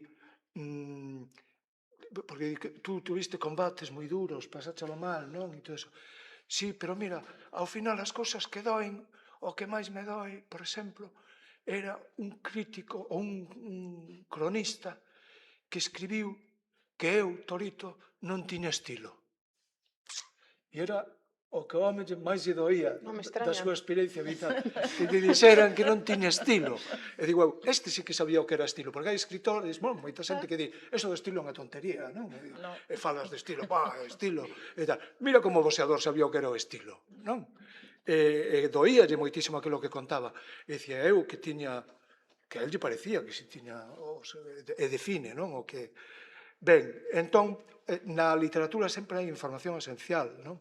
O que pasa que penso que unha das matices podería ser este que despois todo ten as súas voltas, pero digamos que o xornalismo vai vir a cara fora e a literatura é un camiño máis cara dentro, cara a zona íntima, a zona secreta, digamos. Pero tamén, claro, despois hai estas viravoltas, como iso que chamamos, por exemplo, periodismo gonzo, ou que se chamou xornalismo, novo xornalismo, non? Que resulta que o que fai é virar cara dentro, é o xornalista o que conta o que lle pasa a él, máis que o que está a ver, non? A experiencia que está contando. Eu creo que non me preguntaches sobre exactamente isto, non? Non pasa nada porque estamos aprendendo moito, así que... Dicías como como, por exemplo, os vicios, está ben os vicios, Non sei. que os vicios, como decía Flannery O'Connor, dicía, hai seres que teñen como don a graza de Deus, e hai outros que teñen como don a desgraza de Deus, non? Entón, pois, tamén o dos vicios eu penso que está moi ben, porque os vicios poden ser aquilo que chamamos estilo tamén, non? O máis interesante nun texto, non? Aquilo que dicía Lacan, creo que son os erros, non? Claro, a min, por exemplo, falaría de dúas ideas, así que me venen agora, que sí que penso que son ferramentas, que son recursos literarios e que coinciden plenamente como entendo eu a hora de poñerme a facer unha crónica, unha entrevista, unha reportaxe,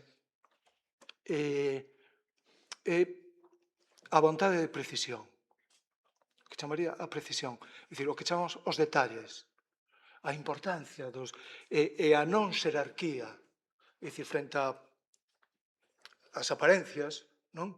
Eu que sei, aparece un rei montado a cabalo e ves unha cociñeira e diste, aquí a gran historia é o rei montado a cabalo, non? Pero eu estou convencido que sempre, o 99% das veces, a historia máis interesante é a da cociñeira, non? A que está ali. Ou alguén que está pedindo unha esmola, non? Entón, iso conecta coa escoita. É dicir, o resultado da escoita. É dicir, a importancia de algunhas palabras, de algunha frase. Eu, pensando así en coincidencias, cando lín o Guiero, pensaba en cousas, dase, polo menos na lembranza, claro, dase moito isto de, para min, o que arrinca esa primeira faísca pode ser algo escoitado ou algo visto, pero que non é, digamos, monumental, non? Non é a gran frase, nin é o gran acontecer, senón é algo que aparentemente pode ser marxinal, como a formiga na paisaxe, non? Ou un misto que prendes, así. Pero claro, misto na noite, de repente, e tal. Entón, por exemplo, eu lembro unha historia que fixen, unha reportaxe longa en Haití, despois do terremoto do 2010, unha cousa tremenda, non? Que derrubou todo e ainda está por aí derrubando. Entón, escoitei unha frase, unha das conversas, con axuda, non, de xente dali, pero unha das conversas, conseguimos ir, porque o problema é a seca en Haití, un dos problemas, a desforestación. Entón, había un sitio que se chamaban os ollos da auga. E dixen, por que non? E toda dando voltas, dixen, por favor, por que non me levan aos ollos da auga?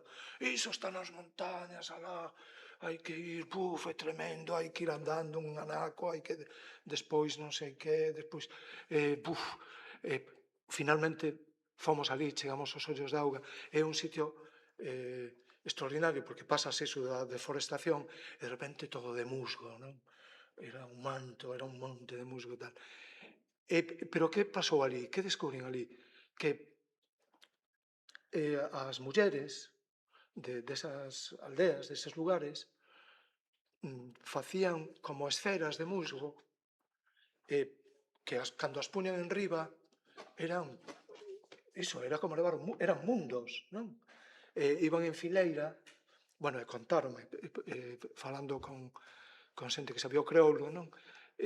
Contaron que ían á capital, a Porto Príncipe, onde viñamos nós, ían levar este musgo, porque nas casas ricas o utilizaban para proteger a vegetación que tiñan, o césped, e nos campos de golf, algún que había, porque claro que había, os ricos non lle queran as casas, e normalmente tiñan os seus castelos, non? Ali. Entón, botei o contas, pero para vir aquí aos ollos da auga, que parte viñemos en carro, viñemos en coche, viñemos tal, esta xente, como leva estas bolas do mundo? Entón, contáronme que había 8 horas andando, e que tiñan que estar pola mañán cedo. Entón, a pregunta era, pero cando dormides, cando dormen, non?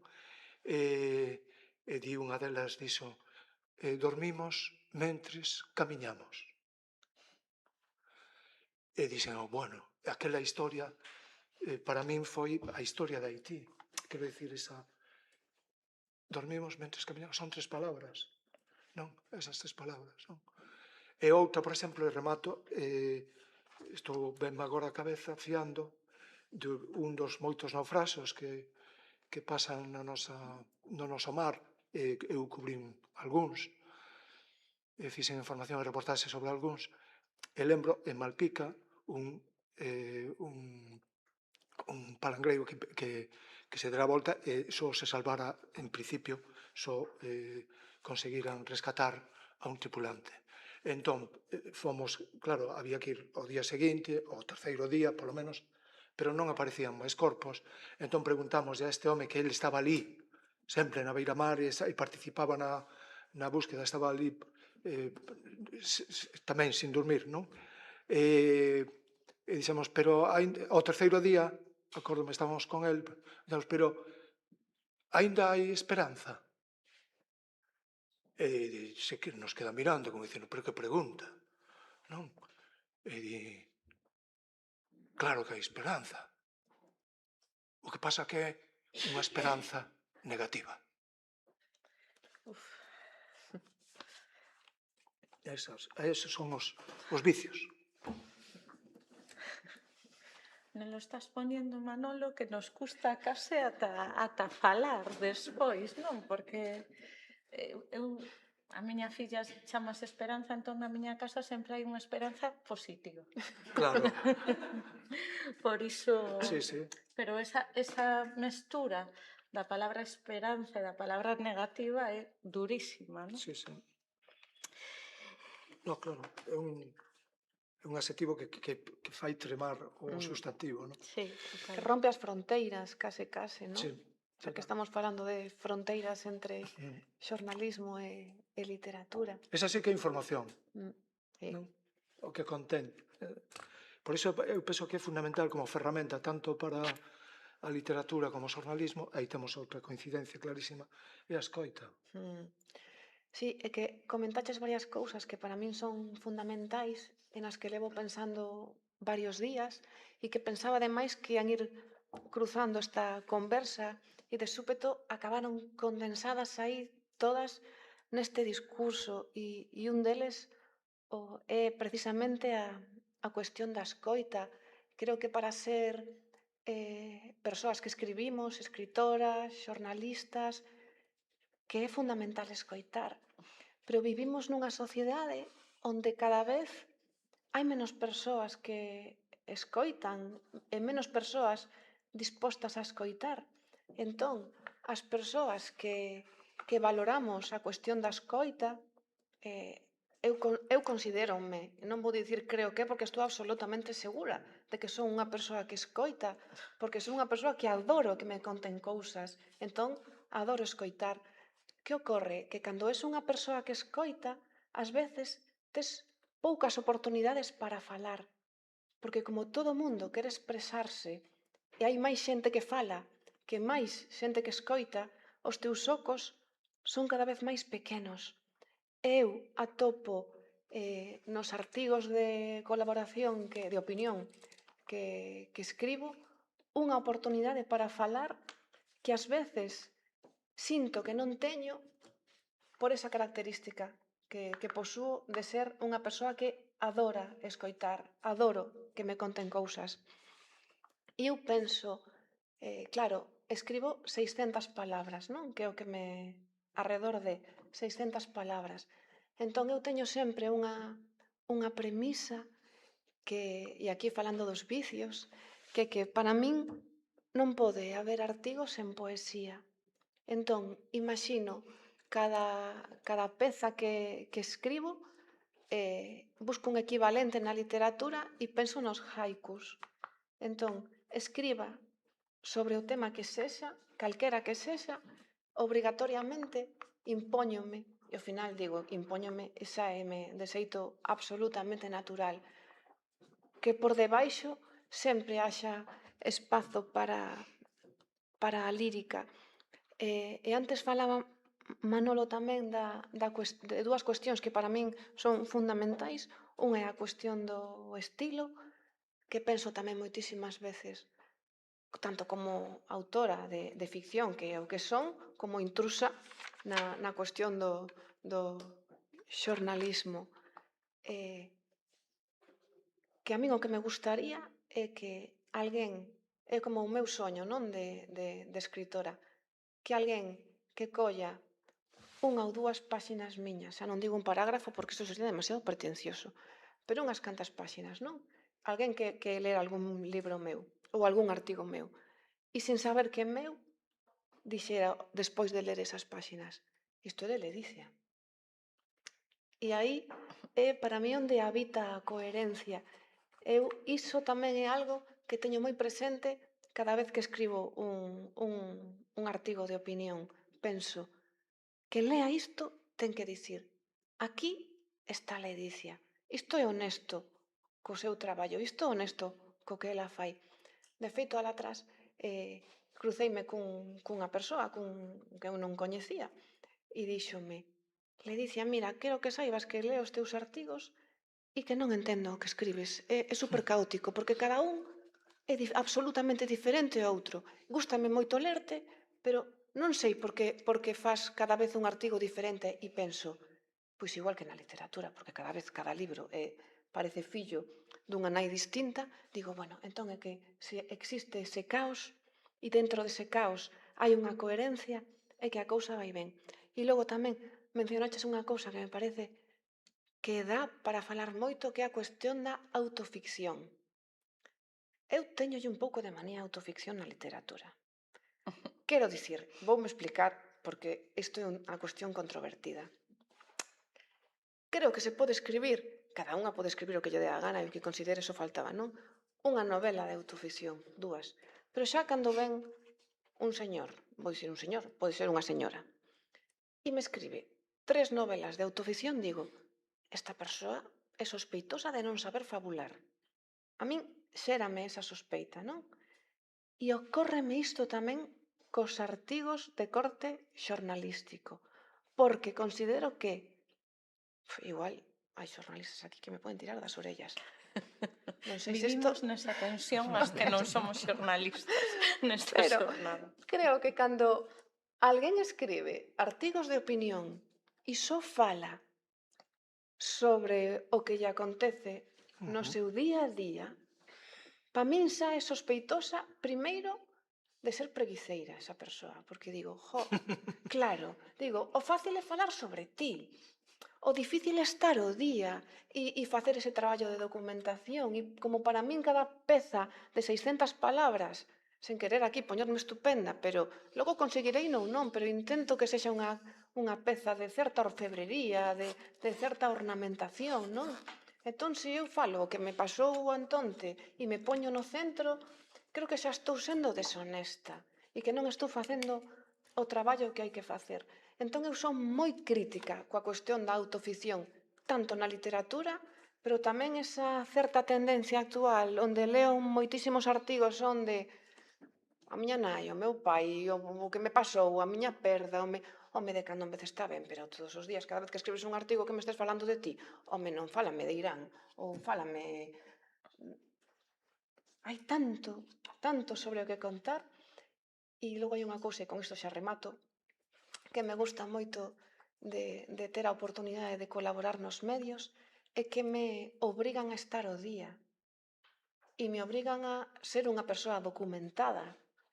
E eu penso moitas veces que antes se falou aquí na mesa anterior que me pareceu moi interesante, para min unha persoa xornalista é casi como unha doutora de familia. Non? Falabades antes desa profundidade, pero saber un pouco de moitas cousas, iso pareceme valiosísimo e creo que é algo moi poderoso. E a min o xeito de colaborar nun xornal obrígame a, polo menos, a afondar sobre esa cuestión sobre a que vou escribir. E algo que me rouba, pero que é un roubo que eu, bueno, deixome roubar así ese tempo bueno, non pasa nada. Porque me obriga a documentarme e a investir moitísimas horas niso. Cada artigo de 600 palabras son mínimo unha hora e media para escribilo e casi outro tanto para coñecer o tema sobre o que vou escribir, e iso cada semana. Ben, idesme permitir dicir que me estades dando unha mesa moi intensa. Espero que o público a estea gozando tanto como eu, porque entre as historias de Manolo e logo a escoita de Ledicia, que eu teño a sorte de ter unha relación persoal con ela, e para min a palabra escoita podería definirte moi ben. A ti tamén. Bueno, intentas.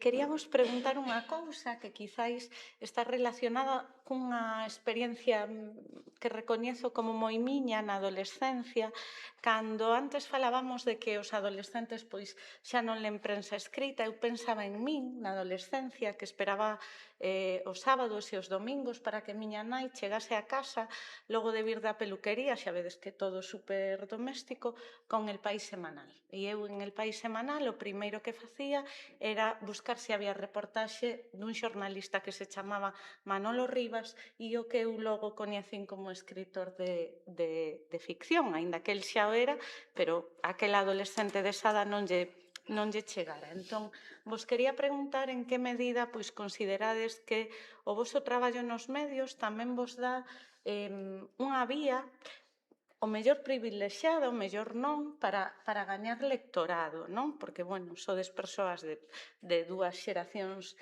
distintas, con experiencias distintas tamén. E me interesaba un pouco comezar a andar este camiño.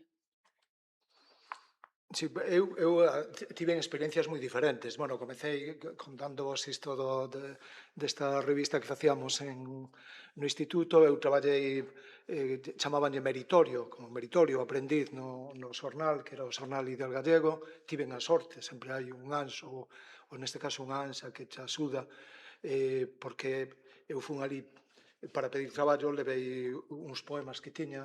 Estamos falando de 15 anos, non? Levei os poemas e a libreta de calificación escolar, non? Que tiña moi boas notas. Me parecía que aquilo, pois, bueno, podía ser un pasaporte e tal. E previamente eu fixera algún contacto ali, dunha persoa que me dixo, ti vai por ali e tal. A verdade é que me di como estou eu ali aos 15 anos e comezo a facer cousas nunha redacción que principalmente das primeiras cousas que facía era ir por tabaco, non? Claro, que cando cheguei ali, o de internacional, o xefe de internacional quería Winston de contrabando. Debía ser polo tema internacional. Entonces eu andaba, tiña que buscar un abastecedor de Winston de contrabando para facer ben o meu traballo. Eu era mensaxeiro realmente, non? Iba, moitas crónicas chegaban dos choferes, as traían os choferes dos coches de liña, que lle daban en man, digamos, aquelas temas que eran, porque era moi importante as crónicas que dicíamos, dos povos, non? De comarcas. Entón había moitísimos, unha rede de correspondentes, un periódico como Ideal, entón utilizaban como medio daquela, a chamada telefónica era só se hai mortos, non? Era a condición e tal. Entón, pois, mandaba o sobre, e iba ali non había estación de autobuses, e iba onde paraban os coches de liña, e levaba eses sobres e tal. Quero dicir que posiblemente cando máis pensei que pasaba, que impacto tiña, digamos, o meu traballo, foi nesa fase, un chanzo despois, que foi cando sentáronme nunha mesa, porque ademais eu tivera, digamos, a lucidez de aprender a escribir a máquina no verán, na Academia la Rosa Taquigráfica, que nunca esquecerei na miña vida aquela profesora, que che collía as mans e che ponía así, non? Entón, la Rosa Taquigráfica, importantísima na miña carreira xornalística, permitiu que me puxeran ali nunha mesa para cal foi o primeiro traballo. Había un correspondente, había varios, pero sobre todo un que utilizaba papéis de calco, porque era correspondente dos 7 xornais de Galicia, en Muce, de Boiro. Entón, que pasaba? Que cando che tocaba a folla, digamos, máis das primeiras, pois moi ben, o que tiñas que facer era pasar a teclear e pasar a crónica aquela, non? Mais había moitas veces, especialmente unha, en que eu non se vían máis que, non se descifraban máis que 3 ou 4 palabras naqueles 2 folios. Era unha cousa ilesible completamente. E eu non quería dicir, é que non son capaz. Dixen, este a miña oportunidade histórica, non? De algún xeito, o inconsciente. Díxome iso, non? Entón, o que fixen foi construir a crónica, había a palabra patata, non? Era patata gigante, eso era a clave da crónica. Fora coñas, toda a historia foi así. Entón, eu escribí unha crónica do achádego dunha patata xigante, as repercusións que había, non, da xente, iba collendo cousiñas, así tal. Era a época en que se falaba moito de ovnis, entón especulaba que si a xente ao principio si podía ter unha procedencia extraterrestre, non, o da pataca. Bueno, é unha crónica que foi moi felicitado en Muce por aquela crónica, debo decirlo. E está aí, está nas hemerotecas a historia esa. Ben, entón, digamos que a partir de aí empecé a ter oportunidades. Eu, por exemplo, para a revista do Instituto entrevistar a Rafael Dieste, a Manolo Lourenzo e tal. Entón, aqueles textos amplieinos. Para min, o conhecemento de Dieste e a experiencia daquela entrevista nesa idade foi unha cousa que me... Sí, cando dis que chabanea todo e tal. Entón, eu aí sí que estaba atento e lerán, quen lería isto? Sabes? O día seguinte, andaba, parecíame iba polos bares a veces, non? Porque os bares son fundamentais na historia do xornalismo galego, como sabedes. Non hai ningún lugar na xeografía do mundo que teña esa rede, non? Para os xornais. Entón sí que estaba o acceso, estaba expectante, decía na casa, mira que non, deixaba por ali o papel, tal. Debo decir que despois o que sinto falando disto é máis a responsabilidade de escribir do que cada cousa é como na literatura igual, pero no xornalismo especialmente. As cousas pasa o día e de algún xeito pasou a romería. Tes que, o día seguinte, tiñas que buscar outra historia que non desmerecese, non? Que non desmerecese, e que tivese, entón tamén, que eso ten que ver co interese que che desperta a ti, esa historia, esa pescuda. Entón, claro, eu, por exemplo, para min, teñen a mesma cualificación na miña memoria, puxo unha reportaxe como Escravos do Gran Sol, onde estiven ali nunha marea no Gran Sol, nun barco chamado Trueiro, que está feito coa mesma vontade de estilo. Para min é un texto feito, iso que falamos de literatura, é dicir, o titular ten que ser como un verso, como moi ben decía, gustoume moito, bueno, coincido plenamente co que decía Ledicia da poética. E penso que iso daría para unha mesa, é dicir, a poética, para min a poesía é información esencial, é a información esencial. Se facemos círculos, buscando outra imaxe, se facemos círculos concéntricos, os anéis dunha árbore, non? A árbore, esa anatomía da árbore, contanos a vida da árbore, mesmo os anos concretos, mas tamén a vida alrededor da árbore, da contorna. Non? E o poema, para min a poesía é o primeiro dos anéis. E despois poderíamos decir onde están as lendas, onde están os soños, onde está a parte para entender a realidade, non? E onde está o xornalismo, onde está a literatura, non? Pero tanto do xornalismo como da literatura, o primeiro anel é a ollada poética. porque a poesía é ollada, sobre todo. Non penso que exista o poeta, existe intres escritas estrelampos que son que teñen que ver.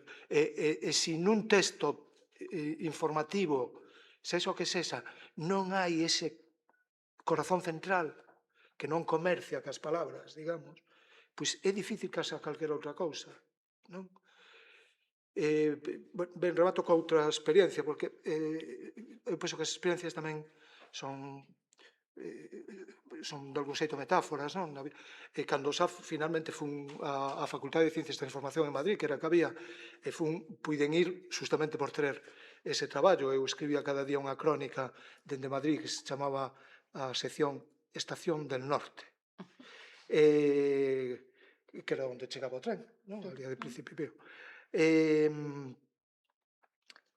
Na facultade, e a facultade,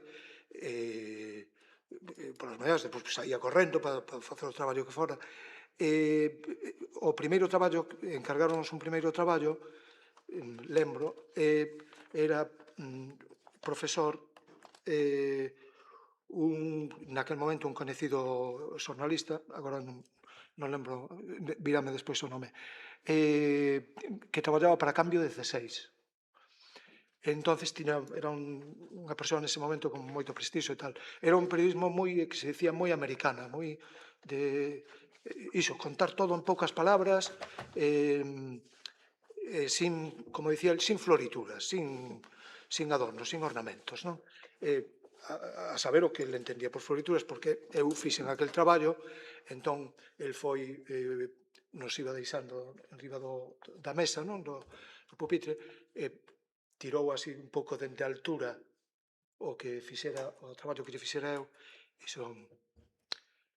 está moi ben, te he puesto un 8, non sei que, pero isto non é periodismo, isto é literatura. Eu marchei contentísimo, marchei feliz, porque escoitaba aquel home, non? E sabía como escribía, e dixe, eu son dos outros.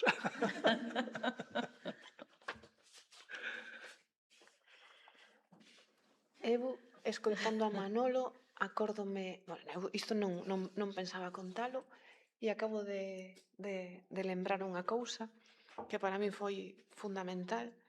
Eu crieime a cabalo entre dúas parroquias do rural vigués e pasei varios anos nun barrio cheo de peculiaridades, que era casi como vivir dentro dunha especie de bola máxica onde ocorrían cousas. E había un gran cronista, que era o meu avó, e para min esas crónicas de corte xornalístico que me transmitía por vía oral parecíame naquel momento que era casi como escoitar a radio, non? Para min eran auténticas crónicas e tiña moito que ver tamén, eu creo, co realismo máxico e casi co delirio. E non había moita invención aí, eran crónicas auténticas, eran crónicas exhaustivas do que sucedía. Entón eu lembro chegar da escola e logo do instituto a casa e preguntarlle ao meu avó, que sempre estaba ou podando un árbore ou plantando unhas sementes do que fose na horta, e eu dicíalle, que ocorreu hoxe, avó? E entón había días que me dicía, bueno, pois hoxe resulta que descubrimos que o veciño da casa de aí abaixo colgou mazás, atoulles un cordel e a súa vez atou eses cordéis con esas mazas as súas camelias. Entón, as súas árbores de camelias agora están cheas de maza e transformounas en maceiras. Outro día, e que pasou hoxe, avó? Bueno, pois sabes, outro veciño, pois resulta que pendurou unha morea en unha ringleira de cunchas de centolas, pintou unas de dourado e tócalles a guitarra.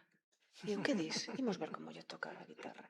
E así todos os días había algo novo e logo demostrábame con feitos reais que aquilo non era unha invención, que efectivamente eu estaba medrando nun barrio e eu pensaba, había que ser cronista deste barrio. Ninguén está contando, só está contando o meu avó e contamo a min, non? Estáme transmitindo o que ocorre neste barrio ou as cartas que a miña avoa intercambiaba coa bruxa que vivía na casa do lado. Aquilo a min parecíame xornalismo de barrio, pero ao mesmo tempo xornalismo auténtico. E criei-me nese caldo de cultivo, un pouco a cabalo entre a realidade e a fantasía, pero non había nada de fantasía. A fantasía son ou eran aqueles veciños que se comportaban dunha determinada maneira e que por accidente ou non acabaron todos vivindo nese lugar tan peculiar. E supoño que ao final, de alguna maneira, acabamos sendo o tipo de persoas que somos ou de profesionais que somos e dedicándonos o que nos dedicamos porque tamén vimos dun lugar e de aí é de onde veño eu. E logo hai unha palabra para min que é moi importante que é a responsabilidade. Antes contaba que eu pensaba que ninguén me ia ler e ninguén me ia escoitar na radio e iba con ese non saber que ia ocorrer, con esa especie de, bueno, xa veremos que pasa, non? E sinto unha gran responsabilidade porque resulta que sí que sempre hai alguén ao outro lado, alguén que te lê, alguén que te comenta, alguén que che escribe, alguén que che di, oxe, miña nai díxome que te escoitou na radio, ou alguén que me escribe e me manda un WhatsApp e me din que bonito isto que escribiches hoxe, ou que pouco de acordo estou con isto que escribiches, pero grazas por xerar este debate tan rico e tiras dese fillo e saen outros, e creo que iso é algo absolutamente enriquecedor que me está dando o xeito de ter a oportunidade, que me sinto unha privilexiada de poder colaborar tanto na prensa como na radio. Sí, pareceme unha palabra imprescindível, a da responsabilidade, o que acabas de decir, non? Elévanos tamén, pode levarnos a reflexionar, non? Como evoluiu o xornalismo, como está evoluindo, cales son os problemas agora, porque, bueno, isto mesmo que comentabas tamén a importancia da transmisión oral, que ten que ver con moito co escoitar a xente, non? Non só contar. Ás veces hai un excesivo dominio da opinión, no sentido de cando ademais converse con este mundo, digamos que alguén definiu como dun narcisismo tirano, non? E que ti falabas tamén a propósito do verbo da autoficción, cando a autoficción se converte nunha especie de narcisismo de que o importante é o que me pasa a min, non? Porque o eu pode servir para ser transmisor, non? Non é o mesmo George Orwell cando escribe como sobrevivir sen un peso en París e Londres, non? Que é a súa experiencia, a súa vida, como mesmo vai contando con máis jerarquías dentro dos esmolantes, non? Tamén da xente máis pobre no hotel, nun hotel en París encontra traballo para fregar os pratos, de quen frega os pratos, dos que fregan os pratos, de que tal, non? Entón está como nun foso ali, onde non hai nin unha raiola de luz, nin de tal. Pero ben, iso é un medio para falármonos da súa época, do seu mundo, dos problemas, para mesmo contar o que lle pasa a outra xente. Claro, cando a autoficción é simplemente todo o tempo, non? Que todo o que pasa, pasa a ti, non? Iso que decía, non sei se Malpaso ou algo así, que decía, os escritores contemporáneos non se leen entre eles, vixíanse. Non? Claro. Entón, o da responsabilidade é extraordinario, porque tamén é un lugar, eu penso que ten moitísima importancia. O texto máis, quero dicir, non importancia no sentido de aquí estou eu, senón, sí, o texto máis sinxelo, mesmo cando se fala de compromiso, semella que compromiso é que cando vas a escribir un manifesto todos os días eu acuso de Emil Solá que vai facer reventar todo, non? Non, o compromiso identifícase. Este é moi comprometido. Comprometido porque eres roso, porque eres de esquerdas e tal. En cambio, se escribes no Ola ou no Lecturas non eres comprometido. Eso non é compromiso ningún. Pois pareceme un compromiso de carallo, non? Eu entendino cando tiven que facer no Brán famoso de comezos da miña vida xornalística, que desapareceu no Brán, desaparecía prácticamente todo o mundo. O primeiro non se facían encargas, pero cando empezaba a vir o Brán, vías que gran parte das olladas estaban concentradas en ti, non? E quen vai facer isto? O meritorio, non? Entón, unha das cousas que acabei facendo ese verán foi o horóscopo. O horóscopo que se publicaba os domingos. Que maravilla escribir horóscopos. Sí, pero non ves tío que xudei, paseinas moradas, fatal, porque a mí dicen, claro, pois un horóscopo, non pasa nada. E púxenme a facer aquilo, e era unha responsabilidade tremenda, pero en serio, porque eu conocía, gustábame unha moza que era Piscis, ali de Monelos, está ben, e dicía eu, pero que lle poña Piscis aquí, non? Entón, salvoume a vida un redactor xefe moi pavero que se chamaba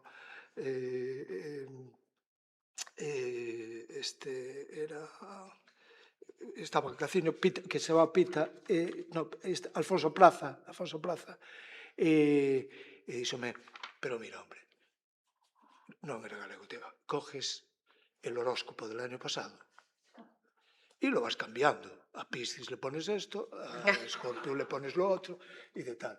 Pero eu non puide seguir ese consello. Érame imposible. Érame imposible. Me parecíame a responsabilidade. Deshonesto. Sí. E aí ven o tema de responsabilidade. Por que? Porque o xornalismo, calquera texto, é unha responsabilidade. Por iso escribiu moi ben Capuchis que dio contra o cinismo, non? Porque o que pasa é que o que predomina é o cinismo. Eu penso, hoxe en día, non? Hai un dominio, unha especie de imperio do cinismo, dado como evoluíron as cousas, non? Teníamos que dar unhas voltas. Pero a responsabilidade é fundamental, porque o xornalismo e a literatura tamén teñen en común unha cousa, que son o lugar dos porqués. O lugar no mundo que nos queda, o lugar dos porqués. Porque cando faz esa pregunta, xa estás cambiando o mundo, non? De algún xeito. Dai saen todas as historias, non? De por qué. Por qué? Pois vou non contar, claro. Estou en trance, case. Enrique, tomo nota, se vos escoito moi atenta. Vamos encetar xa o final da conversa, case. Vos quería preguntar, a pregunta era que fai que un tema sexa susceptible de ser levado ás vosas colaboracións, creo que fostes contestando. A subpregunta era que vos inquieta, ou máis ben, que non vos inquieta da actualidade, porque hai tantas cousas inquietantes nos últimos anos que me parece singular. E por outra banda, de que cuestións pensades que nunca escribiríades ou falaríades nun medio de comunicación? Pouco de todo así, denso, de traca final, case. Eu penso moito, tanto na literatura como facendo xornalismo, digamos que é un andar, no xeito de andar, que, por suposto, pode haber cousas que veñen dadas, non podes dicir, que non vou falar disto, mas, aínda que veñan, están aí, están na atmosfera, ben, no sentido positivo pode ser o polen e tal, pero sempre no xornalismo domina máis a excitación destructiva, máis neste tempo. Hai unha especie de dominio da excitación destructiva e tamén, polo tanto, malas noticias, boas noticias para o xornalismo, digamos, non? E hai esta especie de adición tamén compulsiva. Eso está mesmo estudiado, non? Como adición. Chega un momento neste proceso de excitación destructiva que vivimos que hai como unha adición ás malas noticias, hai como unha competencia, non? O outro día li un titular que parece que non ten que ver, pero creo que sí que algo ten que ver, que me chamou a atención, o sea, que queres que contemos algo para ver, pois que ponía, pero non sei, ten as dúas caras, e dicía, en Galicia, foi un periódico galego, na portada, na tira dereita, dice, en Galicia hai casi 100.000 alcohólicos. A mí o que me gustou foi o casi. Pareceme o estilo, sabes? O toque. Dice, melloraba a noticia sustancialmente, non? Porque se pos en Galicia hai 100.000 alcohólicos, dices, bueno, carallo, vai ti a saber, haberá máis. Pero, se dice, hai casi 100.000 alcohólicos, estás pensando no que falta, non? Para a estadística.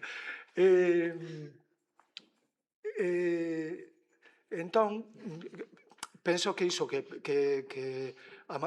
dentro desa maquinaria, ás veces, de facer de facer malestar ou de facer de produción, digamos, compulsiva, non? De malas noticias, porque hai nas moitas, claro. Mesmo tamén o xeito de contalas, non? Eu penso que iso sería o importante. Sabes, nese andar tanto do xornalismo da literatura, a cousa, como contas iso? Que contas, non? Porque tamén sempre hai unha componente, digamos, épica, no mellor sentido, cando no medio dunha guerra, non? Tamén hai historias. Hai libros que son extraordinarios, a mí, falando de cousas que me marcaron, sí, que é difícil, además, dicir que é literatura e que é xornalismo aí, son pezas de xornalismo literario extraordinarias, moi realista, que é Despachos de guerra, publicouse, co título de Despachos de guerra, sobre o Vietnam, aí sobre o ano 77 ou así. Aquel libro, para min foi unha cousa destas inesquecible, inesquecible. Podía contar, non? Páxinas do libro. Como se contaba a guerra? Como contaba a guerra? Era realmente...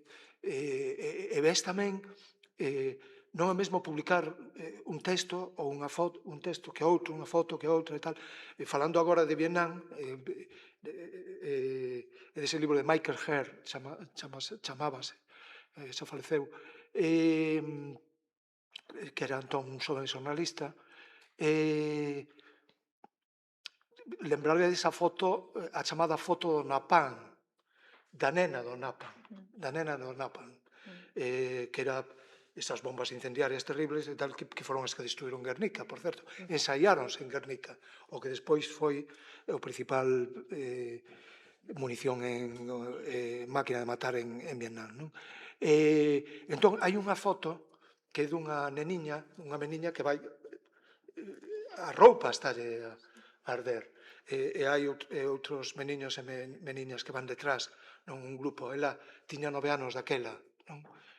Entón vai correndo, e a ollada daquela nena, hai algúns adultos por detrás e tal, pero a ollada daquela nena como crucificada, non? Esa foto, de algún xeito, e foi así, provocou tal conmoción, que ademais non puideron evitala, que saíra en todas partes. Era un momento tamén que comenzaban a virar, non, a conciencia da guerra en Estados Unidos, e tivo un papel decisivo, todo o mundo coincide, é dicir, decisivo pola onda expansiva que creou, non? Entón, por iso é moi importante, non? Volvemos tamén á idea de responsabilidade, que é o que, aínda contando unha mala noticia, hai que contala, evidentemente, como se conta, non?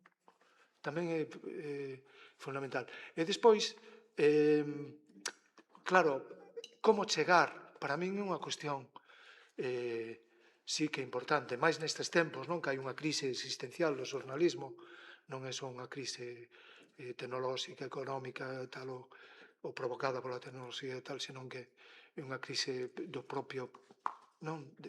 De creer no propio mester, non?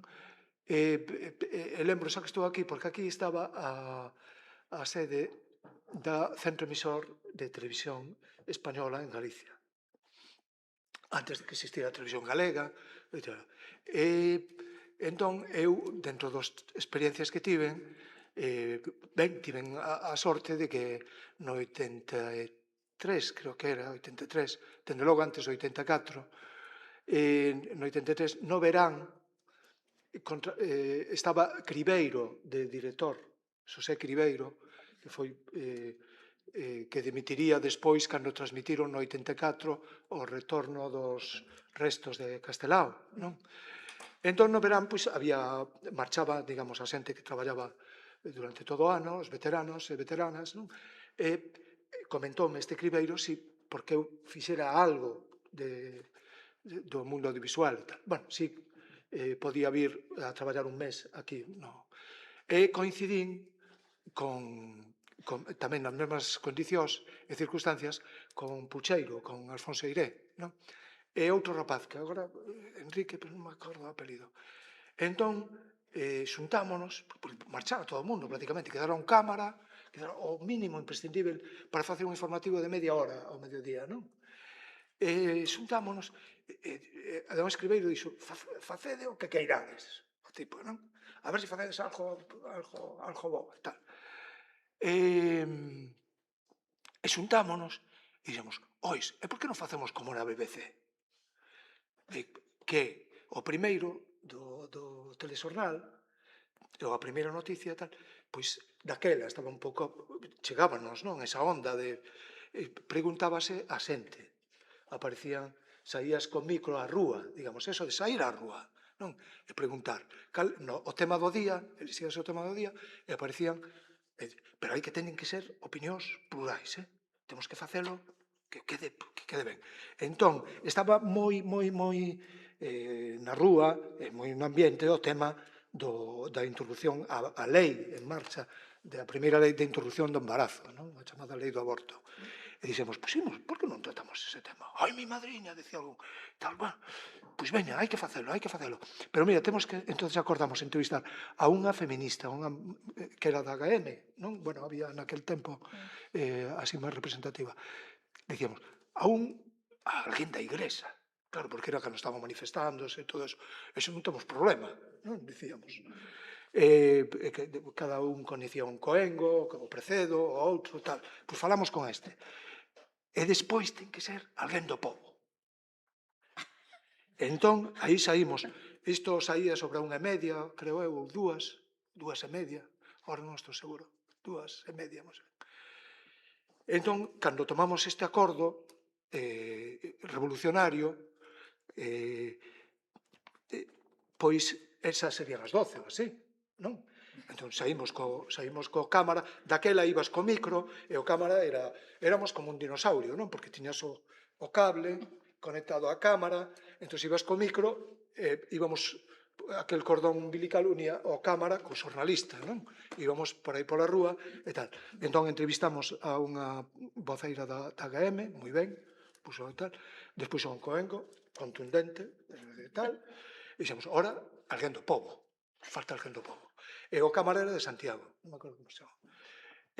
Entón íbamos por aí, polo Rua do Vilar, e por aí, eu miraba para ele e dicía, non, ese non, porque dicía, non lle parecía do povo, supoño. El un pouco era o que, como era o daqui, pois era o que me iba a dicir, o que era do povo, non, do povo, non sei, bueno, a cuestión é que non había, pasaba ese, bueno, tal. Estábamos no Toural e dixemos, oye, pero isto imos chegar tarde que a historia, non? Hai que solucionar canto antes. E entón, no Toural, vemos, nos dende esta parte de aquí, dende esta esquina, digamos, vindo da riba da praza, non? Unha señora con 2 bolsas. E miro para el, para o cámara e digo, do povo. 2 bolsas así, cargando e tal. Entón, imos hacia ela que as 2 bolsas mira cara a nós e fai un movimento de desplazamento. Hostia, venen cara a min, non? Viñen cara a min, co micro e tal, e métese polos arcos, non? Ali para atrás que había unha librería ali, un quiosco, non? E tal. Entón, nos facemos tamén a maniobra rapidamente envolvente, porque era a última oportunidade, non? Entón, acollemos contra a parede, nunca mellor dito, non?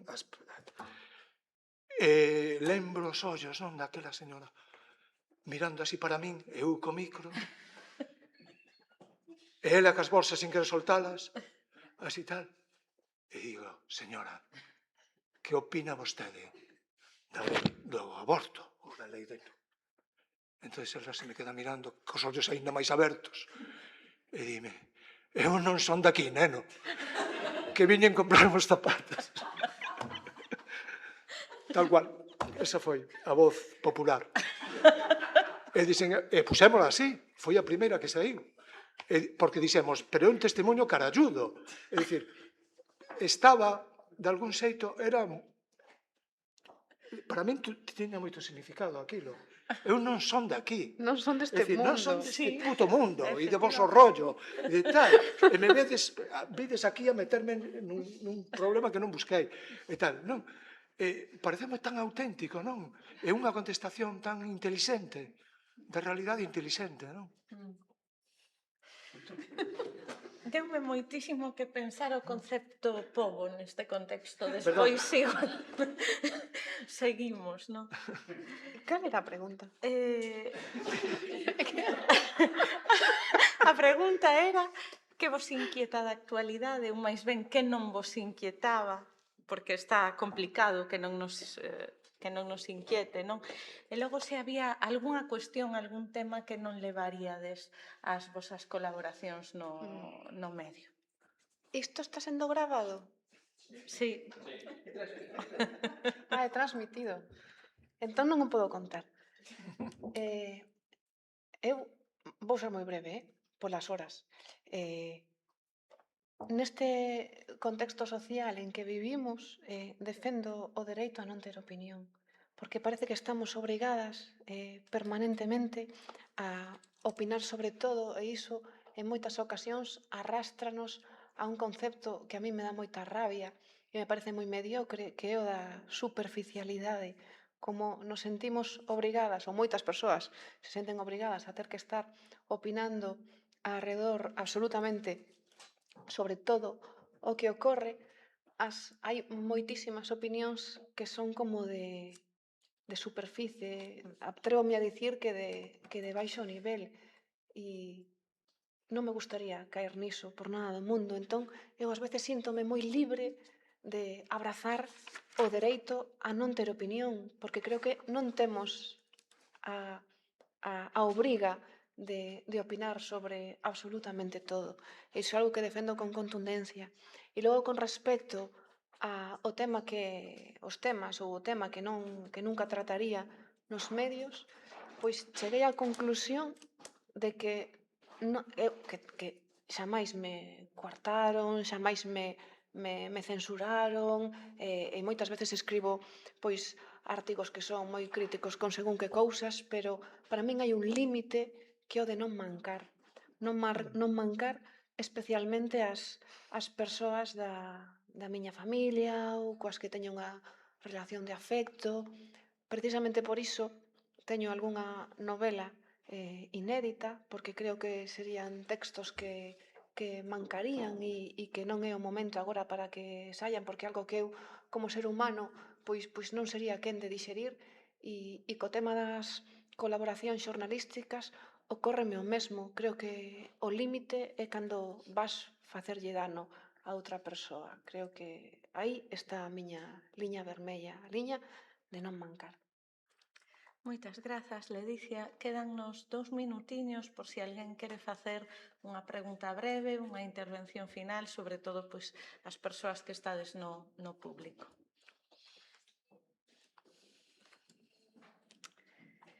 Están entre tímidas e famentas, supoño.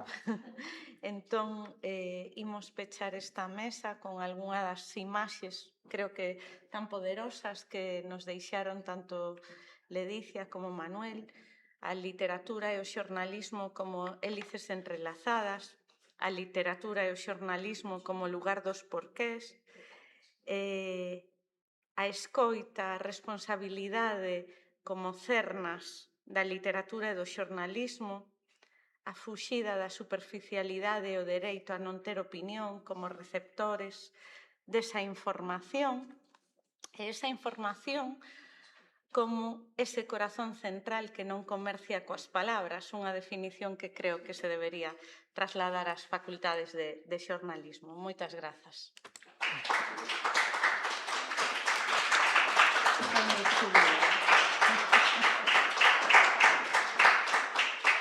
Gracias. Qué interesante.